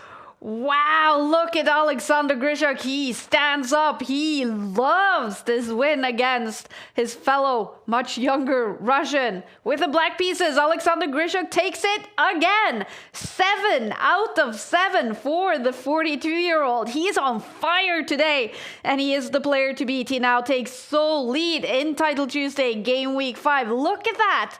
Alexander Grishuk on 7 out of 7.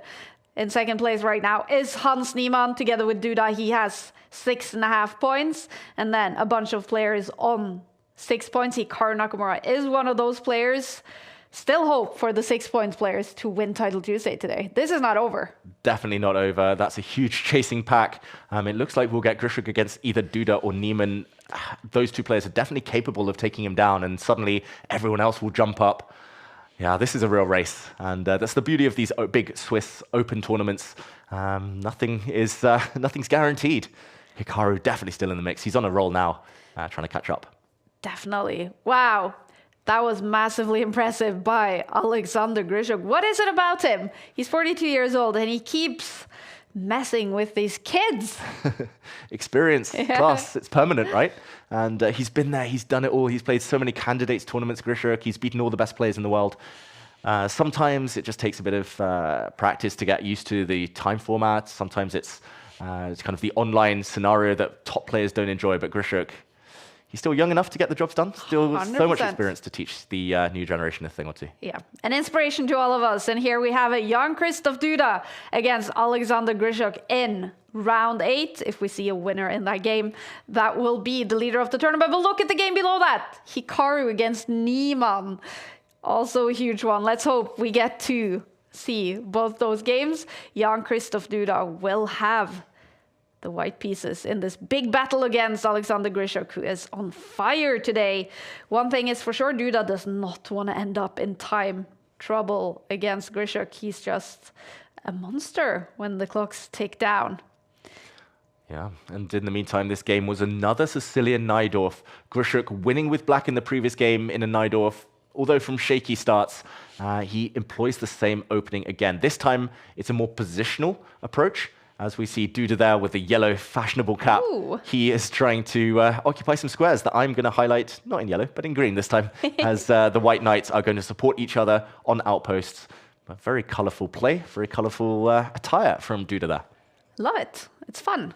Let's get some colors up there. Young Christoph Duda has played great chess in Title Tuesday, the Autumn Split so far. He's featured in all 5 game weeks so far.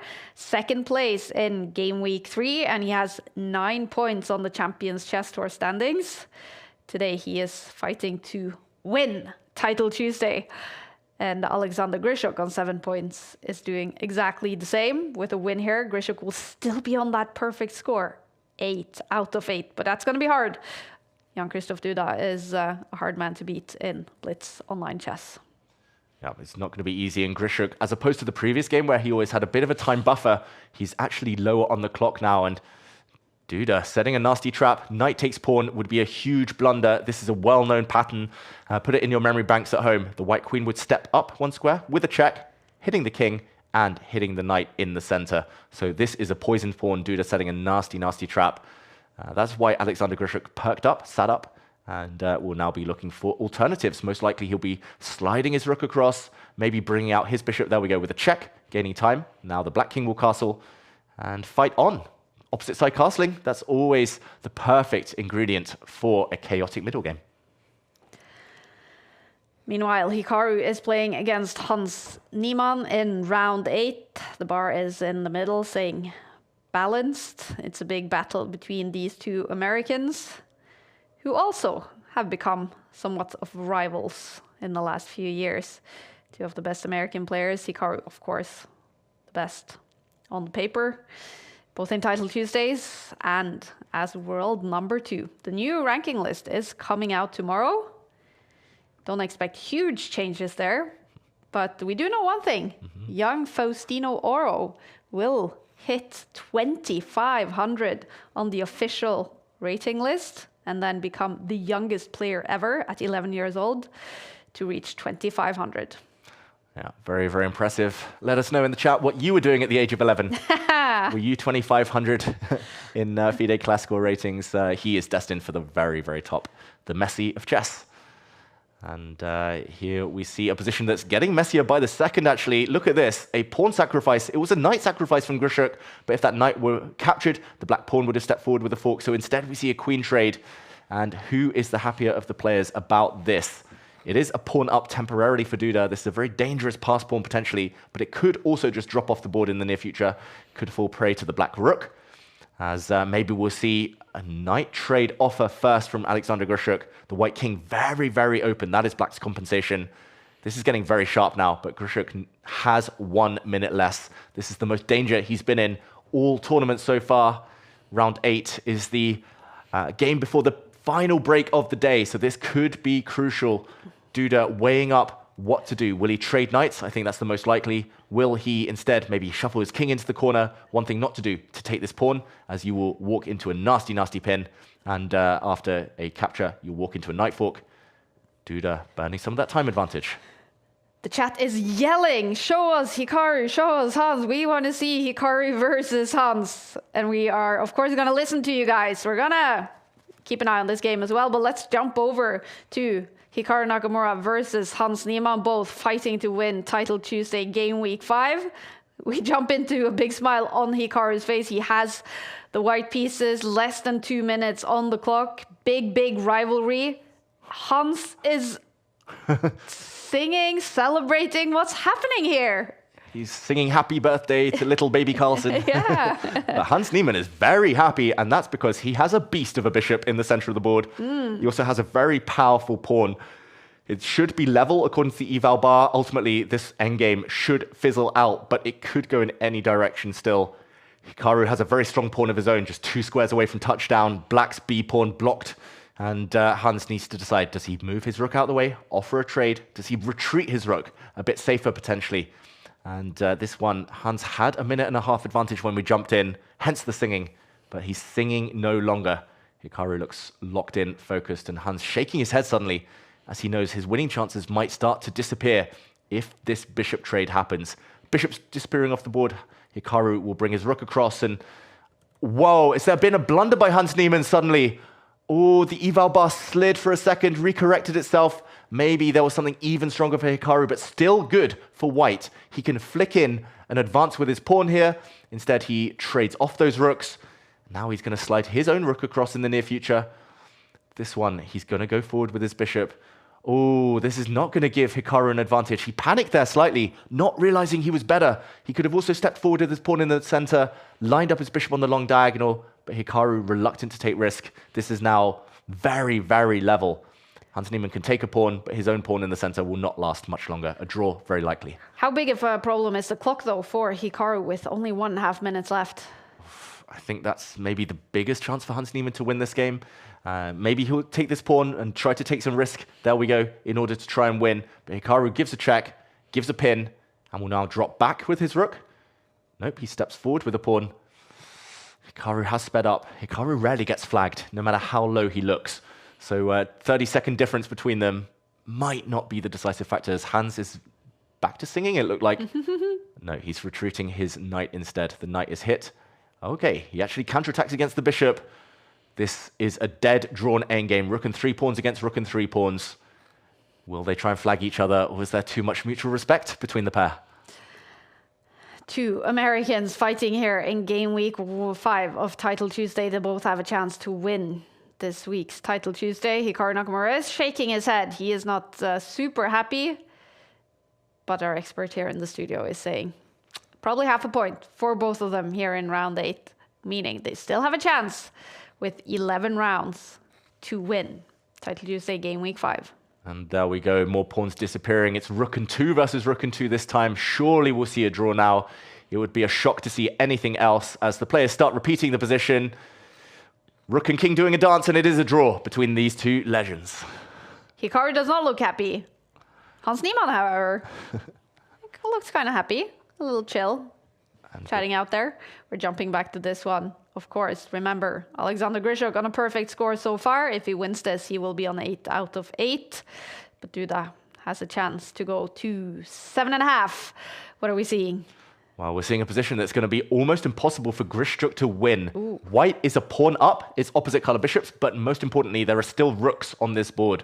White also has a very powerful A-pawn that will start running. There we go, supported by the white rook now. He even gives up a pawn, Duda, in order to propel that one forward. Now a rook trade might even help white if the king can advance far enough up the board. This is going to be torture to defend. Grishchuk's going to have to run with his king in the near future, run with it forward, and try to create some nuisance, some counterplay. 1 minute against 30 seconds, though, it's going to be an uphill struggle. As the black rook shifts, the black bishop will replace it as the blockader, first attacking the white rook. And the position's improving. Duda slowed down. That is a problem for the Polish Grandmaster. Grishchuk is going to start pre-moving. He's going to start running forward with his king. Easy plan for black. What to do with white? You've got to move, Duda. He froze there. 10-second differential between them. The king is coming. Here we go. It's a race. 40 seconds against 30 seconds now. Duda doesn't look happy. He's slowed down so much. He needs to speed up. He's trying to use his rook now to force a trade. Okay, he goes behind instead. He's going to start delivering some checks from behind, cutting the black king off. But now the h-pawn is going to be a real force to reckon with. 23 seconds for Grishchuk, but he's got such an easy plan. I said no win for black, but this is definitely possible now. It's a 3-result game. Duda's below on the clock for the first time since we jumped in. He's got to be careful here not to lose the thread of the game. Grishchuk's offering a draw. Will we see the position repeat itself? The rook and king dancing. And Duda does go for the draw. He bails out. Neither side happy.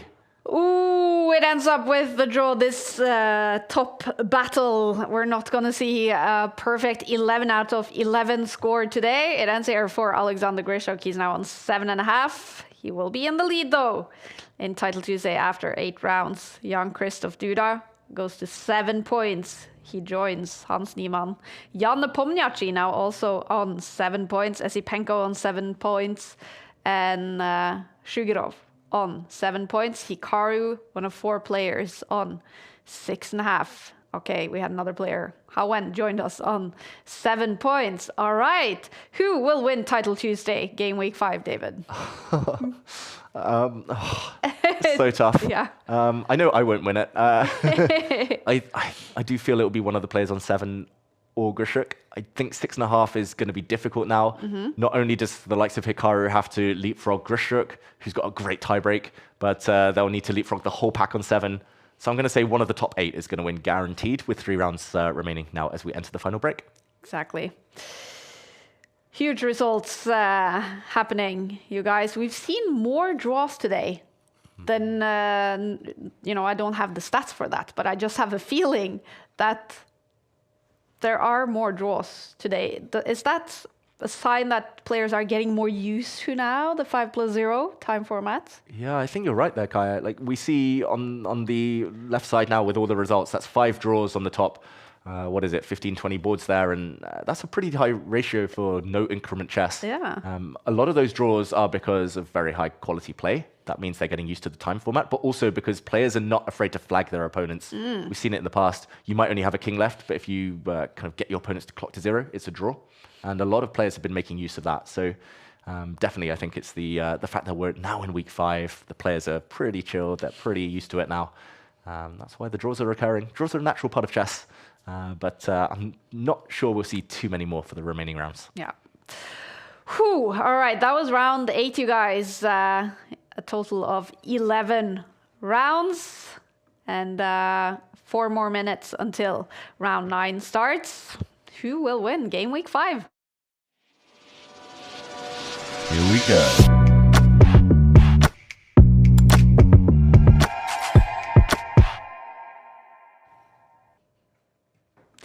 Let's take a look at another action replay. One of the highlights from the past 4 rounds that we've seen. And I'm not sure which game it is. I will be surprised. Ooh, it feels like ages ago. Round 6 between Magzudlo and Zalem Zaler. This was dramatic. This was crazy. It was mostly settled on the board, but the clock, keep an eye out for those 2 clocks turning red a bit later, because Magzudlo starts this position down a piece, but with a huge attack. And an extra few seconds on the clock. It's Iran versus the UAE here, as we see sacrifices, the white knight jumping forward. Not necessarily the best ideas. We see the bar drop, But Salem missing an opportunity, forced onto the back foot now, gets hit by tactics. A bishop trade, a rook check at the top of the board, forcing rooks off. And this check by the white queen, the key. Suddenly the black king is forced to commit, or the block happens, and there we go. Pieces drop off the board. It's 3 pawns extra for white. 8 seconds versus 4 seconds. Salem starts pre-moving like a beast. Starts activating the clock so quickly, down to 1 second. Still staying at 1 second for ages, but Magsudlu, with that check, wins the black queen. And ultimately, with a few more moves, a quick flurry, gets the job done. So close, but good enough. Very impressive speed by Magsudlu. Very impressive with his, I think it's a Bayern Munich shirt he's wearing there. Maybe he's a fan of that Bundesliga team, and great win for him in that round. He's on 6 points though. He's got 2 losses in a row. Is that like the start of what we call tilts? Yeah, unfortunately for Magsudlu, he's that type of player. He wins 7 games in a row sometimes, but he can also lose 2 or 3. We saw it in the Grand Swiss. He was leading the first half of that tournament, and then he collapsed in the second half, lost several games in a row. And it's part of his strengths, but part of his maybe downside as well. Yeah. Oh, that's Title Tuesdays for you guys. Happening every Tuesday. We hope you guys are enjoying watching from wherever you are and however you're watching them. I know there is a watch party happening today at the Norwegian chess pub, The Good Night, centered in the middle of Oslo. We've been there many, many times, and they have Title Tuesday up on the screens. Hey everyone at The Good Night. Look at that, so many people on a Tuesday evening. Here they are watching an earlier round with Niemann. Such a cozy place. Yeah, one of my favorite places in the world. Has played a big role in kind of my life ever since I came to Norway. The Good Night, spent many a good time there. And nice to see people chilling, hanging out, playing chess between themselves, but also having us in the background. They can watch and play chess, win-win. Exactly. And it is a dream, right? For chess to become one of those pub sports. Something that you can actually go to, not only a chess pub, but maybe just your regular sports pub to watch on Tuesdays. Exactly. The dream is that you have chess on in the background and you can just look and you understand what's happening. You see the score, you know who your favorite players are. And yeah, I'm hoping that we keep improving that and it keeps growing. It's getting popular in a lot of countries now. Exactly. And that's exactly what we did, you guys. We just messaged the owner of the Good Night and we say, hey, can you put up Title Tuesday on the screens and have a watch party? And they were like, yeah, of course. So I hope that's an inspiration to everyone at home. If you do have a pub in your neighborhood, whether it's a chess pub or a sports pub, why don't you just ask the manager, hey, can we put chess up on Tuesdays and have watch parties and gather people to actually watch chess together? You know, it's perfect in Europe, of course, where it's usually after work on Tuesdays. India, Asia as well, late night primetime entertainment. I do understand it's more difficult on the American continent, but how about breakfast, coffee and chess? How about lunch break with your colleagues to watch Title Tuesday? Just an idea. It's an inspiration for you guys anyways. We're getting ready for round 9. Only 3 more rounds to go before we name a winner of Game Week 5. Hans Niemann has a huge chance to take it today. He's on 7 points and we're getting ready for more action. This is a blunder because look at this. Hikaru is in. He's breaking through on the first rank. Jan Nepomniachtchi on his camera there looks devastated. Game over. The clock's turning red.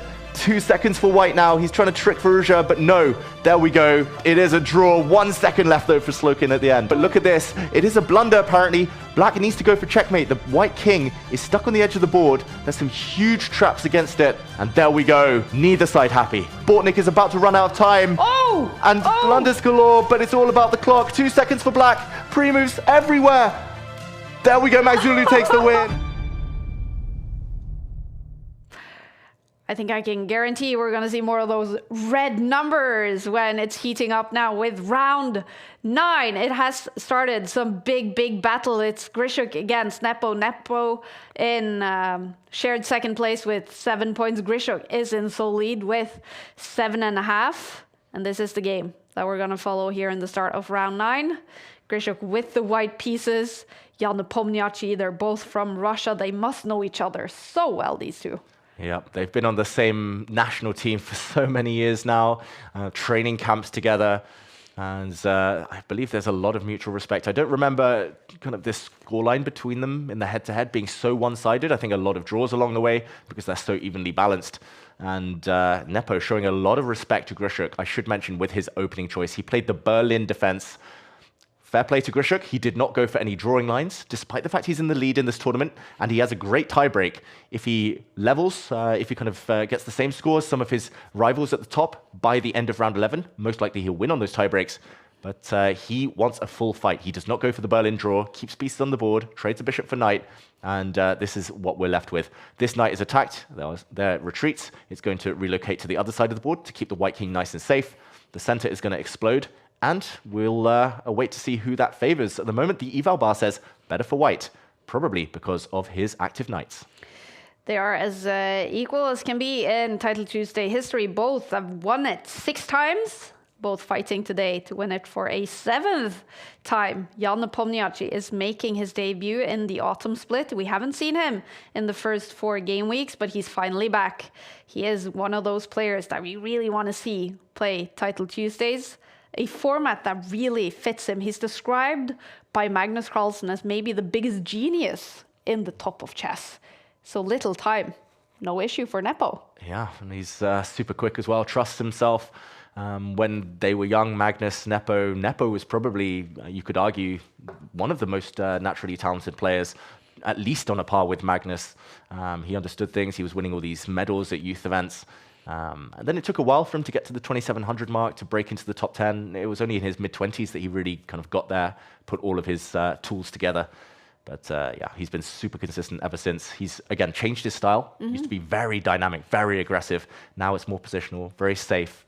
He knows when to pull the brake and play a bit more solid.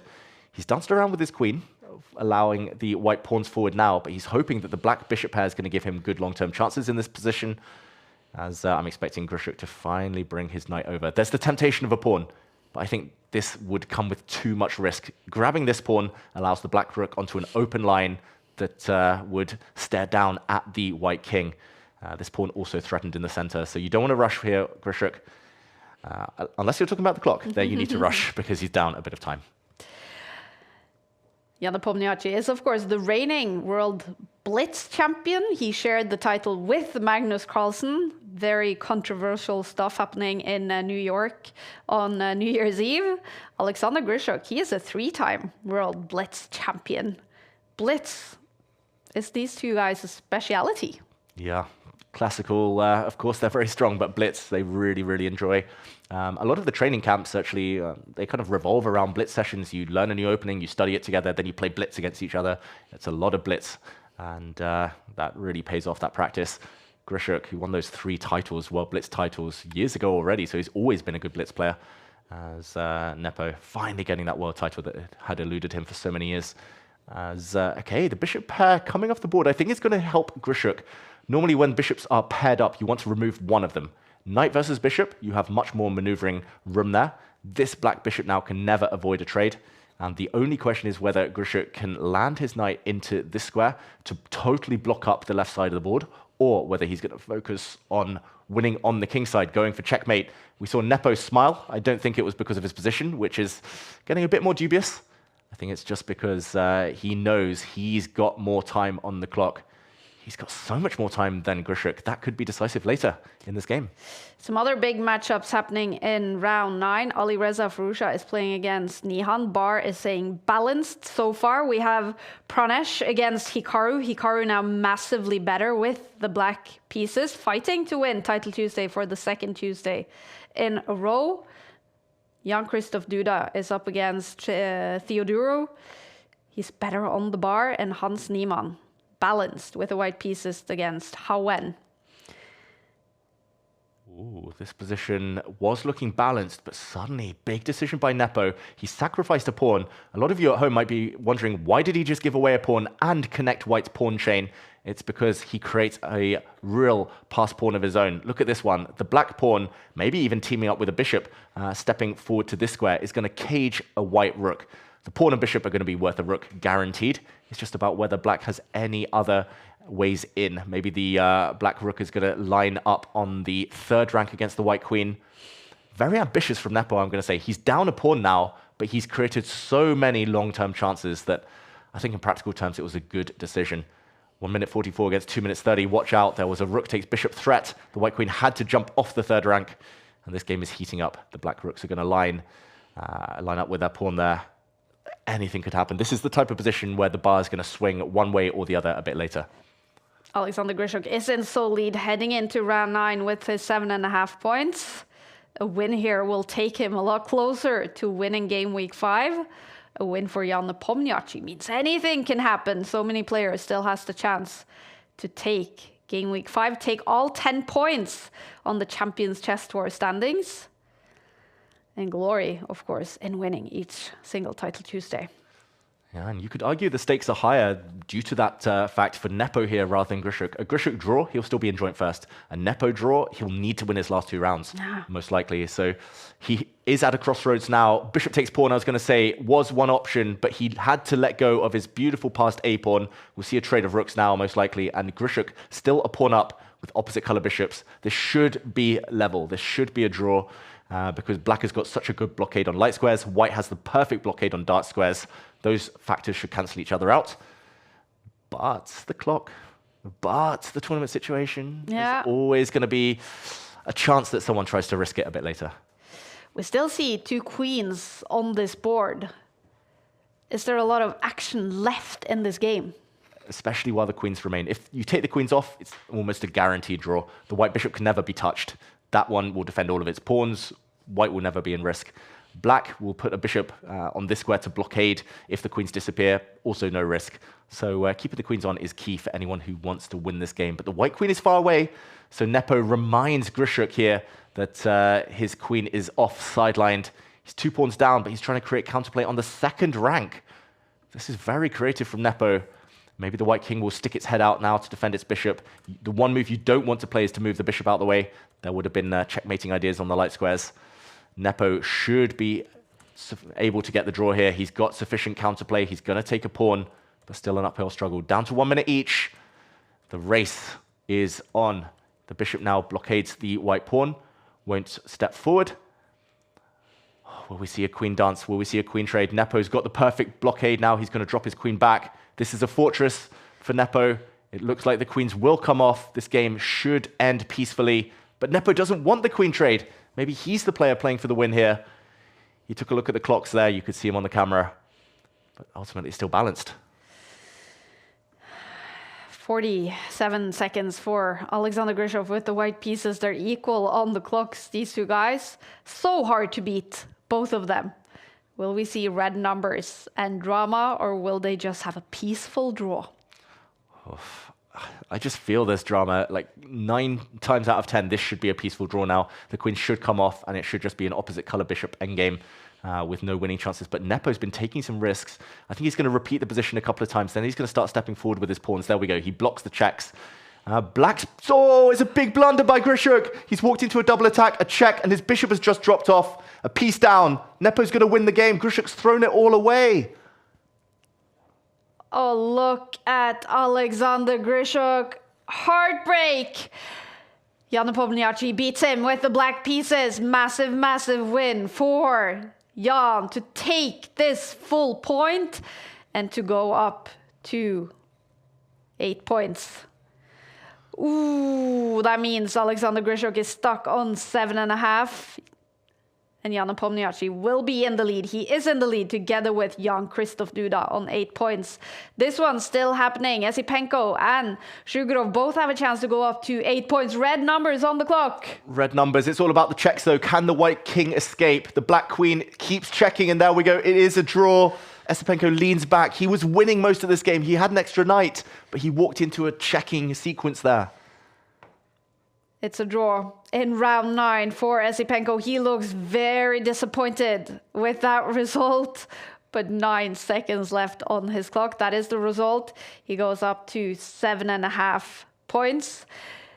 Hans Niemann is now also on 8 points.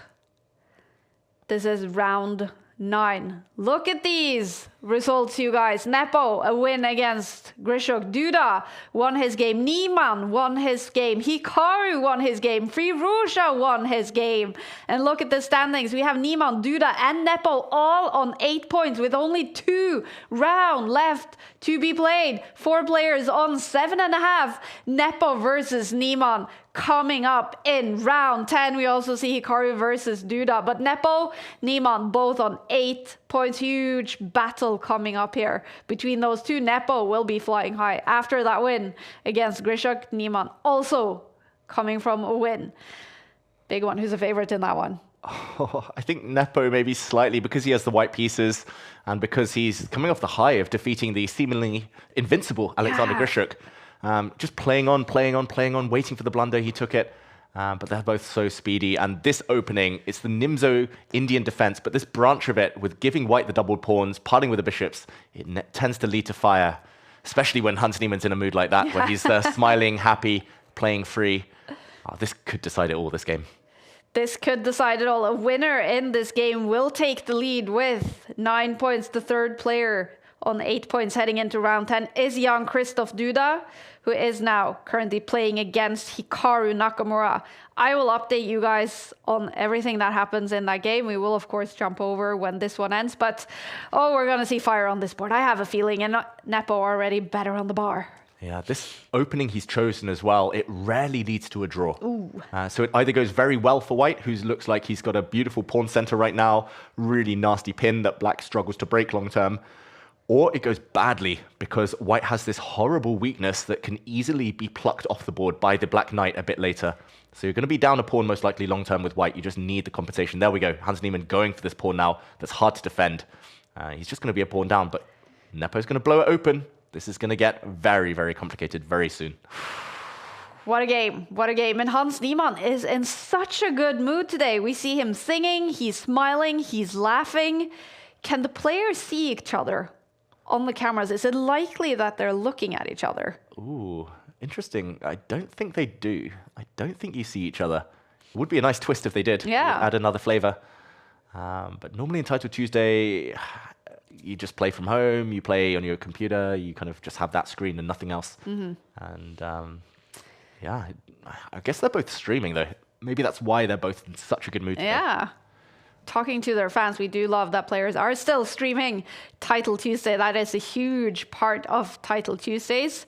You get up and close with the players here in our Take broadcast. You can get the bird's eye view. We follow the top, we follow the winners, we follow all the action, and there is a lot of action happening in this game. It's round 10 out of 11. Jan Nepomniachtchi making his debut in the autumn split, and so is Hans Niemann, and they both have a huge chance of winning it here, already playing their first Title Tuesdays in the autumn split. Who will take it? The bar is in the middle. They're quite equal on the clock. Who would you say is the speediest, the best under time pressure of these two? I would say Nepo's got more experience, but Nepo has blundered. Hans Niemann catching him in a nasty trick. There's a skewer on the third rank. That white bishop could not move because the rook behind it is pinned. And look at this. Hans Niemann flexing because he's landed a fork, hitting the queen, hitting the rook. If this knight is captured, his rook will capture the white rook. He's winning material. Nepo's blundered. That is such a powerful reaction from Hans Niemann. Something you never see over the board, but in online chess, that's what it's like. He can already celebrate. He shows off. Is it already won though? And can still things happen? Things can happen. There's still enough left, but Nepo looks just confused. Nepo doesn't even look angry that he blundered, that he walked into this tactic, which is really rare. The fact that Hans Niemann saw this so quickly, this almost unique pattern, and jumped, pounced, capitalized, punished Nepo, that is extremely impressive. And yeah, this, I'm not sure I've ever seen a skewer along the 6th rank like this. Rook eyeing up bishop with a rook behind it, with the queen helping out. And yeah, this one is, how do you even save it? There we go. Bishop takes knight was the answer. Nepo is now down a rook for bishop, but this was the key. He's still got a bank of pawns here, a massive pawns that could advance. So it should be winning for black. Queen's off, game over. But Hans still with some work to do. Hans Niemann is so confident. Jan Nepomniachtchi needs to find his beast. We know that beast is in there. He can find some amazing moves. This is not over, but Hans Niemann is massively better. What a game from the American. What a title Tuesday from the American. Still almost 3 minutes on the clock as well for Hans Niemann. Let's see what happens for Jan Nepomniachtchi. It's about keeping the queens on the board. Yeah, Nepo needs the queens on. He needs to somehow organize an attack against the Black King. Black's King has no real defenders around it, no pieces at least. White has so many pawns in the center. You need to use those as the battering rams. Throw them forward in the near future. Try to open up lines. The pieces flood forward into those holes that are left behind, and maybe a chance of a counterattack. But the race is on. You only have 3 or 4 moves with which to launch that counter as the black pawn is running. That pawn is a destined future queen, and he dodges any knight forks there, Hans Niemann. Very nice idea. The white queen sliding across, threatening checkmate, would be met by the black queen sliding across, blocking all avenues. Hans is going to swing. There we go. You cannot trade. That rook was attacked. It moves, and Hans Niemann knows all he needs to do is defend and push his pawn.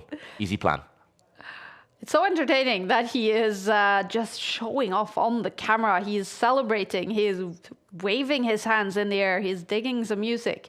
He is loving life right now. Hans Niemann, massively better against the great Jan Nepomniachtchi. This would be a huge win on the chase for Game Week 5 victory. In the meantime, Jan-Christoph Duda and Hikaru Nakamura, the bar is in the middle in their game. Duda also on 8 points heading into round 10. There's a game going on between Esipenko and Ali Reza Furusha. The bar is in the middle in that one as well, both on 7.5 points. But this one, massively better. Hans Niemann can go up to 9 points with a win here. Yeah, he's winning. He's keeping control. That's the most important thing. And he's pushing the move back to Nepo every single time. Black's plan, as we mentioned, is easy. That pawn is advancing. And Nepo is the one with the burden of trying to create counterplay. He's trying to offer a trade of knights, trying to set up a trap. Knight takes knight now after a capture would allow this white pawn to step forward with a discovered check on the long diagonal, the white queen hitting the king. But that check can be blocked. The pawn stepping forward will see the black rook swing and checkmate in the air. The white queen had to slide and defend. Nepo looks furious. Black is winning. That pawn is pushing. The rook is hit. Are there any remaining tricks here? What can Hans Niemann do to bank this victory? He steps away with his rook. This pawn is going to deflect the white queen. Discovered check will be blocked on this diagonal now by the black pawn or the black rook. And this is simply winning. He's running out of pieces, Nepo here. He's running out of ideas and running out of time too. It's not a good recipe, not a good mixture there. Jan-Christoph Duda is also running out of time against Hikaru Nakamura. Nakamura now much, much better in that game. And if Hikaru wins that, he will go to 8.5 points. Still in the run to win Title Tuesday Game Week 5. It's looking very good, though, for Hans Niemann. Hans Niemann 1 square away now from making a second queen. Nepo winced there. He grimaced. Hand pump there. Fist pump from Hans Niemann. Is this resignation? No, another queen is born as Jan Nepomniachtchi threw away his pawn to temporarily check the black king. But the black king can step forward, can retreat now. And this is pure desperation. Almost anything wins now for Hans Niemann. You can just take this pawn off with your queen. That might just be the simplest. The white bishop does defend the promotion square, but it will not be able to hold the diagonal forever. Almost game over. Final few moves. Hans Niemann about to take down Jan Nepomniachtchi with the black pieces. Wow. Jan Nepomniachtchi coming from that massive win against Alexander Grishuk straight into a battle with Hans Niemann. And here it's been a struggle almost the entire game. Hans Niemann is about to win against Jan Nepomniachtchi. Only 30 seconds left for Jan. And he looks ready to resign. Fair play to him. He's been setting some last traps. He's keeping the game alive. The queen keeps an eye on this pawn. The bishop holds the diagonal, stopping both of black's pawns advancing. But that is the clincher. The black queen is now guaranteed to come forward and trade off. A queen trade, as we said earlier, will spell the end. That is game over. And Nepo blocking with his bishop. Desperation. A promotion now would win it. And there we go. Hans takes the point. Nepo smiling, but must be devastated inside. Yeah, that's a painful loss for Jan Nepomniachtchi. but a fantastic win for Hans Niemann. Look at that. That means something to the American. He goes up to 9 points. He is in the lead with 1 round left to be played in game week 5. Hans Niemann is close to Tuesday Glory. He's close to winning game week 5. 1 more round to go. What was it about Hans in that game? Just so confident. Yeah, great start for him. He played this really risky opening, Hans Niemann, but he made it work. That's what the top players do. You take risks and then you turn it in your favor. There was one blunder. So I think that one turning point early on where we saw Hans already smiling, fist pumping, that really tricky dance with the knights, the skewer, the pin, the fork, all of it combined. But after that, just the confidence to take it home. A lot of players would still have cracked against Nepo, even with the winning position, but he never let it slip. Yeah. Never in doubt. Impressive confidence there. We see 2 Americans on the top of the standings. Hans Niemann with 9 points. Hikaru Nakamura, he won his game against Jan Christoph Duda. Impressive stuff on 8.5. Niemann Hikaru already played, so we're not going to see that in the final round, round 11. I wonder who it will be. Duda, Nepo, Firouzja, all now on 8 points. Niemann has not played Alireza, has he? Not yet. Okay. Are we hoping for that one? Well, the colors match. We see again on the left-hand side there, Niemann just had black, Firouzja just had white. Yeah. So we could see that pairing would be very logical, and that would be a nice way to end the tournament. That would be a huge one. 1 round to go, you guys, in game week 5. Hans Niemann making his debut in the autumn split. He is in sole lead with 9 points. If he wins the final game, he will win Title Tuesday game week 5. If it's a draw or if he loses, well, then anything can still happen. Hikaru Nakamura, it wasn't looking good for him for a while there. As we see, yep, pairings are here. We will find that Niemann is facing Alireza Firouzja. Huge one. Who is on paper the favorite here? Oof, I think Hans, just because he can kind of play very safe. A draw is great for Hans, but a draw for Firouzja will get him nothing. Yeah. So you can use that, especially with the white pieces. With white, you can play super solid. We see the Caro-Kann defense. We see Hans Niemann playing a rock-solid variation, offering a trade of queens early if there had been a trade earlier. Firouzja, he'll need to take massive risks here. So I think Hans, just the way he's playing. It's going to be cool to see. Hans has the white pieces. He has it all in his own hands. A win means he wins Title Tuesday game week 5. Hikaru Nakamura is playing with the black pieces against Jan Nepomniachtchi. Hikaru with 8.5 points heading into round 11. He has chances of winning it. Wow. Click, click, click. Hans Niemann clicking away, feeling the position. As he allows a bishop for knight trade, he kicks the bishop back. This is interesting. I love Alireza's opening choice, partly because I'm a bit biased towards the Caro-Kann in general, but also because it keeps all the pieces on the board.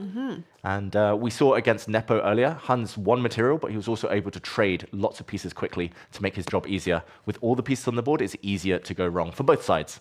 But it's high risk, high reward chess. As the black knight comes out, maximum pressure on the white center, which now starts to step forward. Hans Niemann is most likely going to try a pawn storm on the right flank on the king side later, if given the opportunity, if the black king goes that way. For now, a bit of a dilemma where to go with the white king, most likely long, most likely towards the queen side. But Hans not as quick as he was in the previous round. This could still lead to a really, really tense middle game. Tell us, chat, who are you rooting for? Do you want Hans Niemann to win Title Tuesday game week 5? Are you hoping for Hikaru Nakamura? Maybe Alireza Firouzja is your pick. Who would you like to see win Title Tuesday game week 5? Let us know in the chat. Yeah, I've just taken a peek over at Jan Nepomniachtchi against Hikaru Nakamura over on board 2. Hikaru took a bit of a risk in the opening, but it's gone to a very balanced position. It's going to be very hard for Hikaru to win that game, which is good news for Hans Niemann. A draw might be enough, but it's a very difficult position to get a full hold over. No real grip for either side here as, wow, Firouzja pushing pawns, met by a pawn push of his own. Pawn takes pawn will be met by the white knight jumping in to try and give a nasty check to the black king.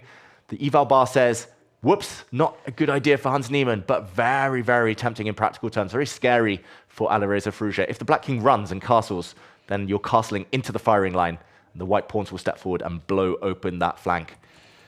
Farouja's going to have to defend like a lion in order to save this game. Hans Niemann dancing with the beat. He's in the flow as the Black Bishop drops back.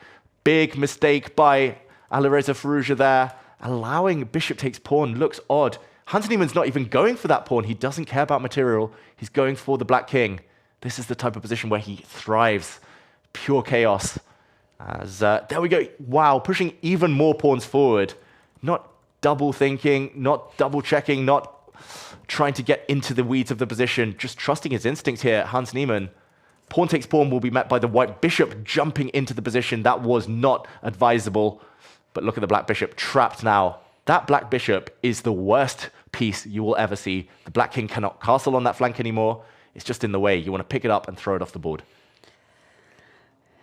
Huge stuff for Hans Niemann. Massively better already against Alireza Firouzja, one of the greatest Title Tuesday players there is. What is it about Hans Niemann's play today?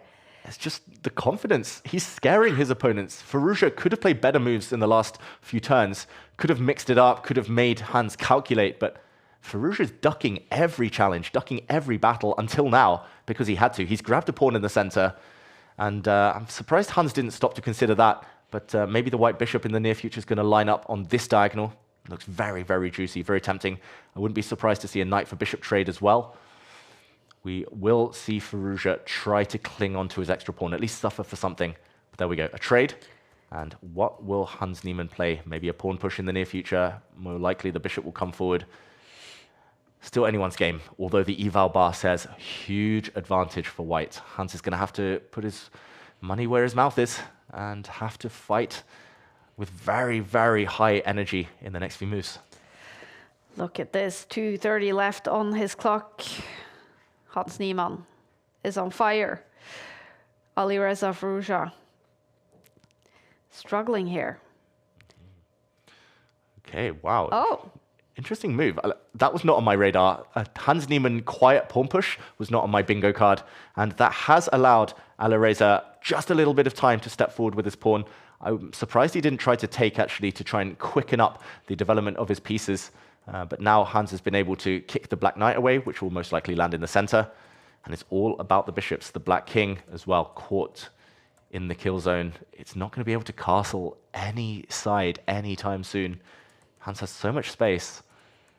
Firouzja just looks in trouble. It still looks horrible for black, even bar aside, even computer evaluation aside. What is your plan?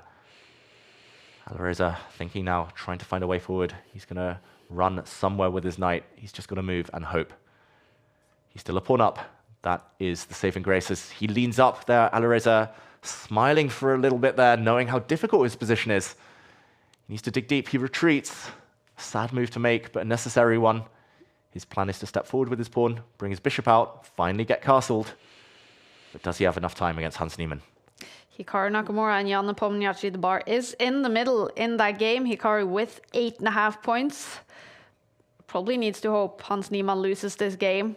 And with a win, he will have chances to win Title Tuesday. But right now, it's looking like Hans Niemann will win Title Tuesday Game Week 5. Although, seems to be a lot of stuff happening right now in this game. Yeah, he's playing lots of quick moves, Hans Niemann, without wanting to calculate too much. There we go. He trades off bishops and steps forward with his queen. That's very cunning. It's hitting the knight, but also hitting the pawn in the center. If the pawn drops off, the other pawn drops off in the middle. But most important for Firouzja is to castle. So I wouldn't be shocked if, there we go, he moves the queen. He's going to try and move his knight out the way to offer a queen trade. Still back in the game now, Firouzja. He just needs to be careful of the clock. 1 minute against 2 minutes. He's getting desperate. Maybe move the knight out the way to one of these two squares. Offer that queen trade. Just cling on. Try to survive. He needs to get his king castled. If he gets castled, he's better. Firouzja, it's not over. But he gives up on that hope by moving his rook. And there we go. The bar slides. The black king, it looks doomed. It's now stuck in the middle forever. In between its two rooks, but that looks terrible. The white rook now can grab a pawn. Hans Niemann, level material with a big advantage. Look at this. Hans Niemann. Almost 2 minutes on his clock, massively better. It's just huge trouble for Alireza Firouzja. He has hardly any time on his clock. He looks resignated on the camera, I have to say. Is there any hope any hope for Alireza Firouzja? He needs a blunder, Alireza Firouzja here. He needs to speed up, first of all. Otherwise, he's just losing on time. But he needs somehow to get the queens off this board. The Black King is so stuck on the back rank. Rook's coming off actually helps him, as we see there. The White Rook wants to come up to the board, but Black's Queen can give some checks, maybe save this game. Hans Niemann has to be careful of a counter. Maybe some hope for the first time in a long time for Alireza Firouzja. This last trade, a bit of a misstep from Hans Niemann, allowing the Black Queen to open up on this diagonal. He moves his bishop forward. That bishop's going to throw itself in the way of any checks. What can you do here, Alireza? Can you create counterplay? He drops back his bishop, drops back his queen this time. 17 seconds. It's a blunder, though. The White Rook steps up. Now queen trade might not help Alireza. Is it time to get those queens off the board? Is it time to step up with your pawn, get closer to promotion? He offers the queen trade, tries to force it. Alireza now brings his queen back. Last hope is a perpetual check, but it's not going to save him. Rook trade. 13 seconds for Alireza this time. There's going to be so many checks against the Black King, which is going to be forced out into the open here. More pawns drop. Looks like checkmate, but the Black King is trying to run forward. No way to trap it yet, but that could be the clincher. Hans Niemann, putting his queen in the center of the board, has stopped all checks. 8 seconds for Firouzja. It's nearly over now. Hikaru Nakamura has won against Jan Nepomniachtchi. 3 seconds. And there it is. Hans Niemann wins Title Tuesday Game Week 5. What a performance. He makes his debut in the Autumn Split and goes straight for the victory. He beats Alireza Firouzja in the final round and he takes it with 10 points. What a day for Hans Niemann. He's been confident. He's been happy all day long and he takes it. What can you say about his performance today, David? Wow, I mean, so impressive. Just almost perfect, Hans Niemann's performance there. He had a couple of draws earlier, a couple of shaky moments. For one move, he was lost against Hikaru Nakamura. But it's just that willpower to always put the opponent under pressure that really paid off. We see the red numbers on Alireza Firouzja's clock. He was in huge trouble on the board, on the clock. Hans Niemann takes it. Wow, he wins Title Tuesday. Again, Hans Niemann. This is his 10th victory in history, his first in the Autumn Split. He gains 10 points on the Champions Chess Tour standings. He has started his road to the Esports World Cup. He's on his way to Riyadh. With performances like this, he will have no issue on getting to Riyadh. Wow. Just wow. Look how happy he is. This means something. It really does. And it's been a while. Hans hasn't had the easiest run lately. Esports World Cup didn't make it to the final group, the final bracket, the main event. Grand Swiss losing in the last round to Anish. A win would have seen him in the candidates. He was that close, but bouncing back. And look at that, Firouzja reacted there and shocked to something before his camera froze, maybe logging off now. What is that about? Wow, Alireza Firouzja, leaving us guessing. Yeah, that's a perfect place to just log off. Looking shocked, Hans Niemann though, so happy. He wins Title Tuesday Game Week 5. Second place goes to Hikaru Nakamura, who wins that final game against Jan Nepomniachtchi. We see Vidit takes 4th place. Impressive stuff, scoring points on the Champions Chess Tour leaderboard. All top 10 players do. All right. Hans Niemann takes it. Well deserved. He's still chatting away with his viewers over there, with his community. I know he likes to interact a lot with his fans, and he put on a real show for them today. He gets first. Many congratulations to Hans. But Hikaru, great performance as well. Yep. Very consistent now. 2nd place, not bad at all after last week's win. Dayak, Vidit, Renato Terry, some interesting names. Jospem as well, Jose Martinez, doing the best he's done so far in the 5 game weeks as he enters the top 7 there as well. Yeah. Wow, Title Tuesday is intense. 2 hours, and here we have the winner, Hans Niemann. We've seen a lot of action today as well. Let's take a look at another action replay, one of the highlights from the past few rounds, and it's, of course, this one, Jan Nepomniachtchi with the white pieces here, both on 8 points against Hans Niemann. And this must have been where Hans basically took the Title Tuesday victory today. Yeah, and we saw it in the reaction. Very few players celebrate mid-game in chess. It's seen in other sports all over the place, but not in chess, because you normally don't relax so early, especially against world-class opposition, but Hans was so confident. This was the key moment, as you said there, the knight fork, hitting the queen, hitting the rook, and winning the rook ultimately, that got him the advantage. And it looked like he was conducting his own music there, conducting his own victory. And Nepo just looked shell-shocked. Nepo, normally when he loses, is shaking his head, gutted, but he knew he was tricked by a real moment of genius there. Fantastic stuff by Hans Niemann. Yeah, and what a point you make there, David, about celebrating during a game. It's almost like you celebrate a goal in football or other sports, right? You actually celebrate the good moves or your opponent's blunders. Yeah, and it's rare in chess because you don't want to feel silly at the end of a game. If you lose after kind of blowing a winning position, you don't want to disrespect the opponent necessarily, but that's why kind of having players remote gives them the platform to celebrate and not distract the opponent. It's a nice touch, and I've seen others doing it. Hans was taking it to another level, as he likes to do, but yeah, I think just a great game. That was the clincher, that little sequence there. Yeah. Hans Niemann takes it game week 5 with some really, really impressive play. He takes his 10th victory in Title Tuesday history. He's up there with the big names, one of the ones to reckon with. What is it about his style that really just suits this format and the new time format of 5+0? Yeah, it's just this style that you can't quite pin down. A lot of players have very defined opening repertoires. Hans does too. He has certain favorite openings, but he can play very aggressive chess or very boring positional chess. He enjoys it equally. So you don't know where you have him, and normally you know kind of exactly what strategy is going to work, but especially because he was in the lead towards the end, people were taking risks against him, that just played into his strengths. So yeah, Hans Niemann, he's been developing this style over years, especially the last 3 years. He's been changing things up, improving, adding new kind of bows to his string, and paid off today. Yeah. In classical chess, he's ranked as number 15 in the world. Of course, he has a goal of reaching the candidates next year and potentially qualifying for the World Championship match. He has been very outspoken about his big goal in life is to become world champion. And with the progress you've seen Hans make over the past year even, what chances do you give him to reach that big goal? Ooh, it's difficult. I mean, it's still early days in his career. He's still kind of the same generation as the likes of Arjuna Regaisi, who've arguably taken a few steps further forward in classical chess. He's still yet to prove it in classical against the very top guys, Hans. But he's doing all the right things. He's playing a lot. He's very active in training. He's kind of super disciplined. His knowledge is growing every day. And yeah, I would say in classical, still some improvements against Anish Giri in the final round of the Grand Swiss. Didn't look like himself. Maybe some nerves there.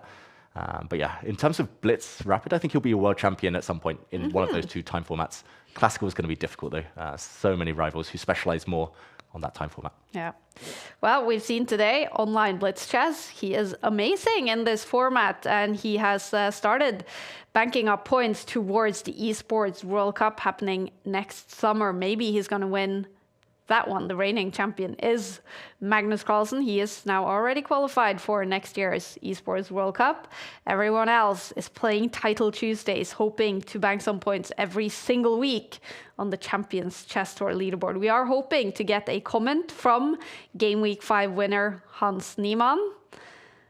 That would be very cool. He's been just so happy today. And David, you play a lot of chess yourself. You've been up there. You played many Title Tuesdays. You play a lot of online tournaments as well. How important is that mood and confidence to be able to win against all these top guys? Yeah, I can't highlight it enough that confidence is so key in all types of chess online. I played Hikaru in Freestyle Friday just a few days ago. I was actually better in the final position, one move before I blundered, but I was just sitting there being like, I'm getting outplayed.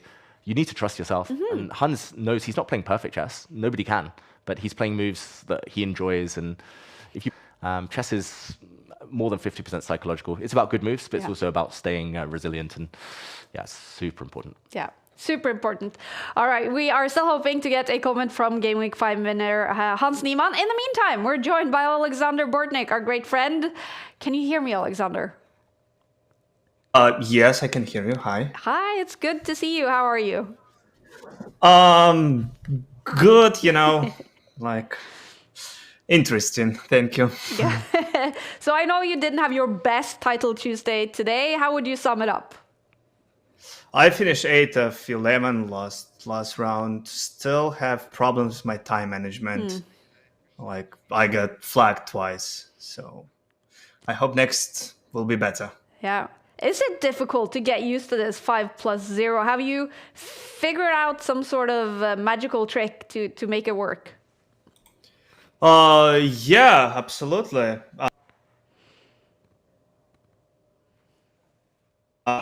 Still, after 3+1, a lot of tournaments still have some problems with that. But I think it's going to be better soon. I hope so.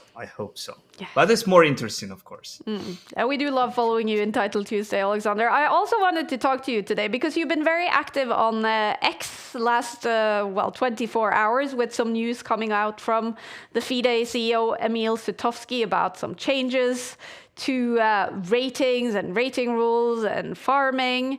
And some changes happened to your rating numbers, correct? And you were not happy about that. Yes, I'm not happy. I lost like 35 points of my rating. And honestly, I don't like to discuss, in the X when many different streamers does all the time comment something. But I thought that's kind of unfair. And first of all, I just didn't know about any rules what they posted.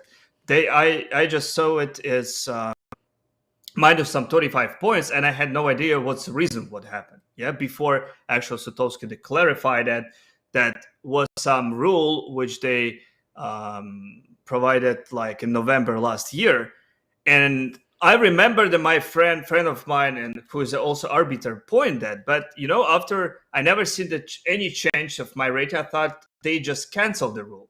So we are not the arbiters to follow every rules what FIDE updates, and that's like still surprising me. Like 1 year they not calculate any of rating of Blitz rating. Now they, somehow decide to change that. They figure out right now when Hikaru start to play, he is the classical tournaments. I don't think it's just coincidence. I think I don't know what else to add.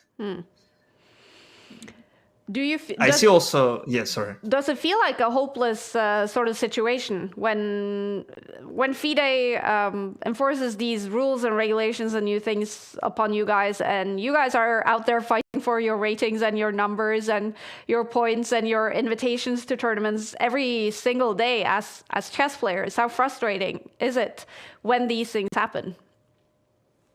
Yeah, first I don't know what else I can do with that. So they decided recalculate it, and I don't know what else I can do. So I just posted. We was talking on my streams this.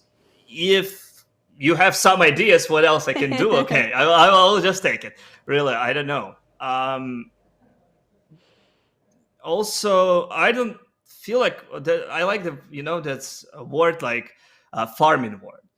I don't farm. I just play in tournament, which is not many of Blitz tournaments in the world, especially in USA. We have just here when you can play in Charlotte Chess Center. Before of that, I never lived in Charlotte, so I didn't play here Blitz, and I don't know they actually exist before. No, so we're just playing, and a lot of strong grandmaster came here and play as well. Like last year was Caruana here play the Blitz tournament. And many different GMs, but nobody said about that. Like we just play in strong tournaments as well. No, everyone pointed that we playing against some sort of 1900. Okay, that's Swiss tournament when everyone can play here. So even you, please just it's Emil Sutovsky. That's what I want to say. He came and play. We will be happy to see him here as well.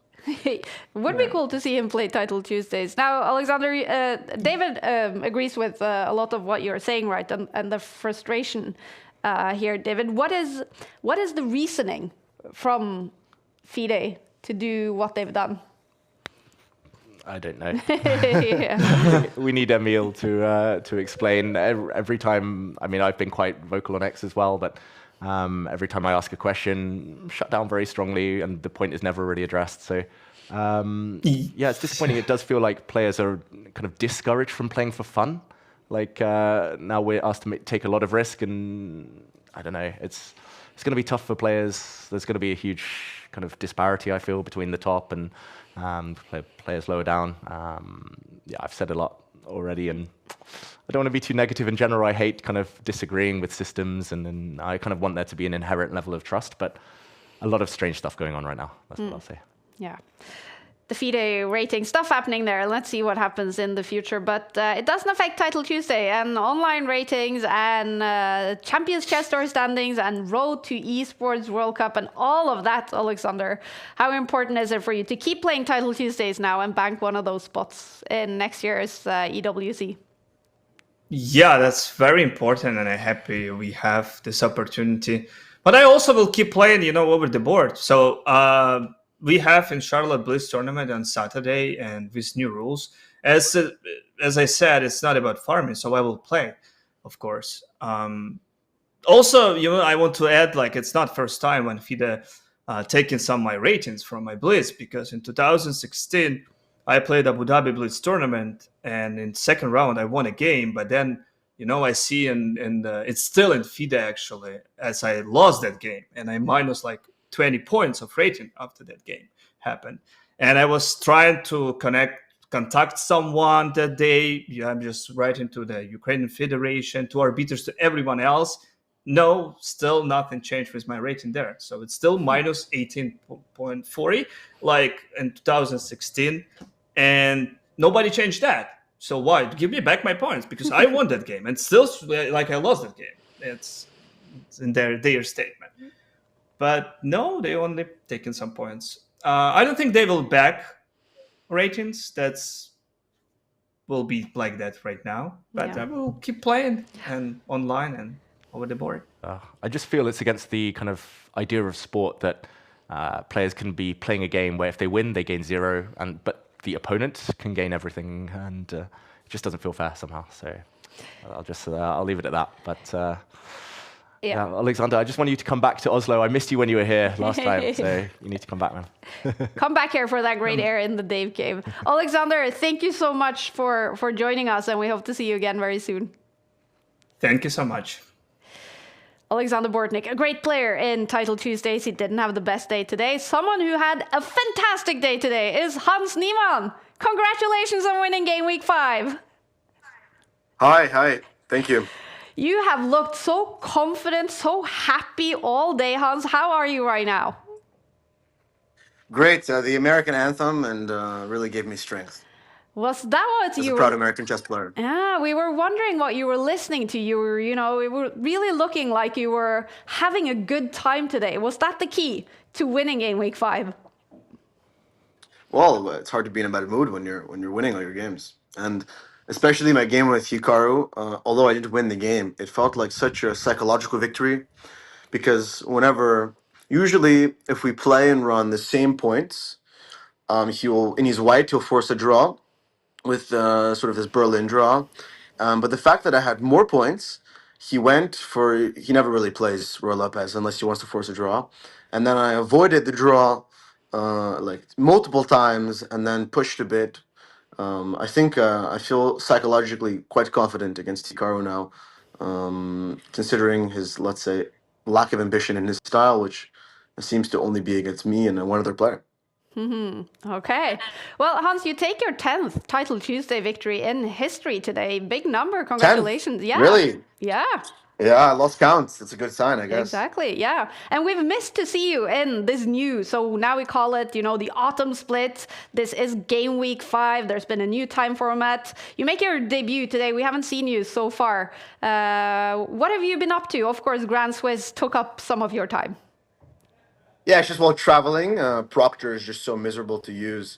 So, if I'm traveling and I'm on Proctor, the lag is so bad that I felt like I was losing on time so many games. So I wasn't really in the mood to use Proctor while traveling. Now I'm sort of home, so it's more convenient.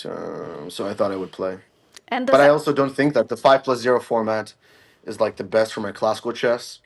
With increment, it's a bit more serious. Mm-hmm. But I've also already qualified to the Speeches Championship. but obviously the Esports World Cup is something to try and qualify for. Exactly. And how important is that for you to play Title Tuesdays, to bank points? You banked 10 points today, to bank points every week and to qualify for the Esports World Cup, which was such a huge success, such a fun event this summer. Yeah, I'm much more focused, to be honest, on the World Cup, US Championship, the freestyle, and the World Rapid and Blitz. Like, I don't think it's a main priority because there are so many ways to qualify. So I feel quite confident that I'll be making it somehow. So it's not like I'm dying to play Title Tuesday every day, but there's just too many classical events now, and that's the main focus, to be honest. But because I really haven't been playing much Blitz, like most of the training games or the Blitz that I play is like privately and much slower. So yeah, I mainly like for online events that I kind of care about. It's mainly the Speeches Championship. But now the main focus is, I guess, there's a lot of over-the-board tournaments. Definitely. How will you describe your play and your form these days, Hans? Are you better than ever? I think it's only improving, right? Obviously, I kind of had 3 years of my chess career robbed, or sort of 2.5. So I've had to make the most of my opportunities. But now there are tournaments coming up where, you can run but you can't hide, I suppose. So I'm looking forward to making the most of those opportunities. Especially freestyle. So I think I'm only improving, and I should only improve even more as I play more games against the very best in slower games. Yeah, of course. There's been a lot of noise around your name in the last few years with all the drama that's been happening. It feels like it's sort of calmed down now, and maybe you can focus more on the chess than all this other stuff happening. How important is that for you? Well, I suppose some noise is decreased, but the attacks against me, while publicly have stopped, the private ones haven't really stopped. Right? I haven't been invited by a single event in America in the past almost 3 years. So being blacklisted in my own country is something that people have sort of tried to say because it's because of hotel rooms and all this stuff when it's really not. And I haven't gotten a single really invitation. So although the most damaging things for all the false accusations, the actual things that people do behind closed doors have a, equally, if not greater, impact on my career. So that's still frustrating, but I suppose I've gotten accustomed to that, and I remain undeterred, and my performance at the Grand Swiss was not bad. So I'm just moving forward. Moving forwards, that's very nice. Now, and I'll let you move forwards as well. Just one more question, sort of taking a little bit back. Who has been important to you? Who's been by your side? Who supported you? Who has helped you sort of get through all the noise around your name? God the Almighty. Big answer. Hans, congratulations on your big win today. How will you celebrate? I won't celebrate. Back to training. Back to training. I guess that's the perfect chess celebration. Hans, again, congratulations. We hope to see you again next Tuesday. Thank you. Take care. Take Bye-bye. care. Hans Niemann is the winner of Game Week 5 in Title Tuesday. This was the 5th out of 13 game weeks in the autumn split, so still a lot of points to be banked up. This is the Champions Chess Tour standings. Magnus Carlsen is still on top. He didn't play today. Magnus announced that he's a father now. He had a baby boy 3 days ago, and he was home with his family today. Again, congratulations to him and Ella. Still on top of the standings. Hikaru, with second place today, is now second on the standings with 18 points, and Niemann playing his first Title Tuesday of the split is on 10 points, gets 10 points for his victory. He is inside those players that currently are qualified for the Esports World Cup. Massive performance by Hans. Some interesting games, some entertaining moves here today, David. Title Tuesday is always fun. Yeah, it's always fun, and even kind of up until that last kind of half of the final round, we weren't sure who was going to come out on top. It could have been Hikaru, could have been Farouja, could have been anyone. It's nice to see these really strong events. Last week was super strong, of course, with so many players re-entering the arena. This time we missed Magnus, but actually all the rest of the top players were there. And I'm hoping that trend continues. Exactly. Will Magnus be back next Tuesday? I mean, for the first time as a father, I'm going to be wondering that all week, and I'm already looking forward to Tuesday in a week, game week 6. We hope you guys will join us again. Thank you for watching. But look at this. It is a blunder, apparently. Black needs to go for checkmate. The white king is stuck on the edge of the board. There's some huge traps against it. And there we go. Neither side happy. Bortnik is about to run out of time. Oh! And blunders galore, but it's all about the clock. 2 seconds for Black. Pre-moves everywhere. There we go. Magzulu takes the win. Esipenko brings his bishop forward, but a blunder it looks like. Grishuk stands up. He knows he's about to win, but Nepo has blundered. Hans Niemann catching him in a nasty trick. There's a skewer on the 3rd rank. That white bishop could not move because the rook behind it is pinned. And look at this. Hans Niemann flexing because he's landed a fork, hitting the queen, hitting the rook. If this knight is captured, his rook will capture the white rook. He's winning material. That is game over. And Nepo blocking with his bishop. Desperation. A promotion now would win it. And there we go. Hans takes the point. Nepo smiling, but must be devastated inside.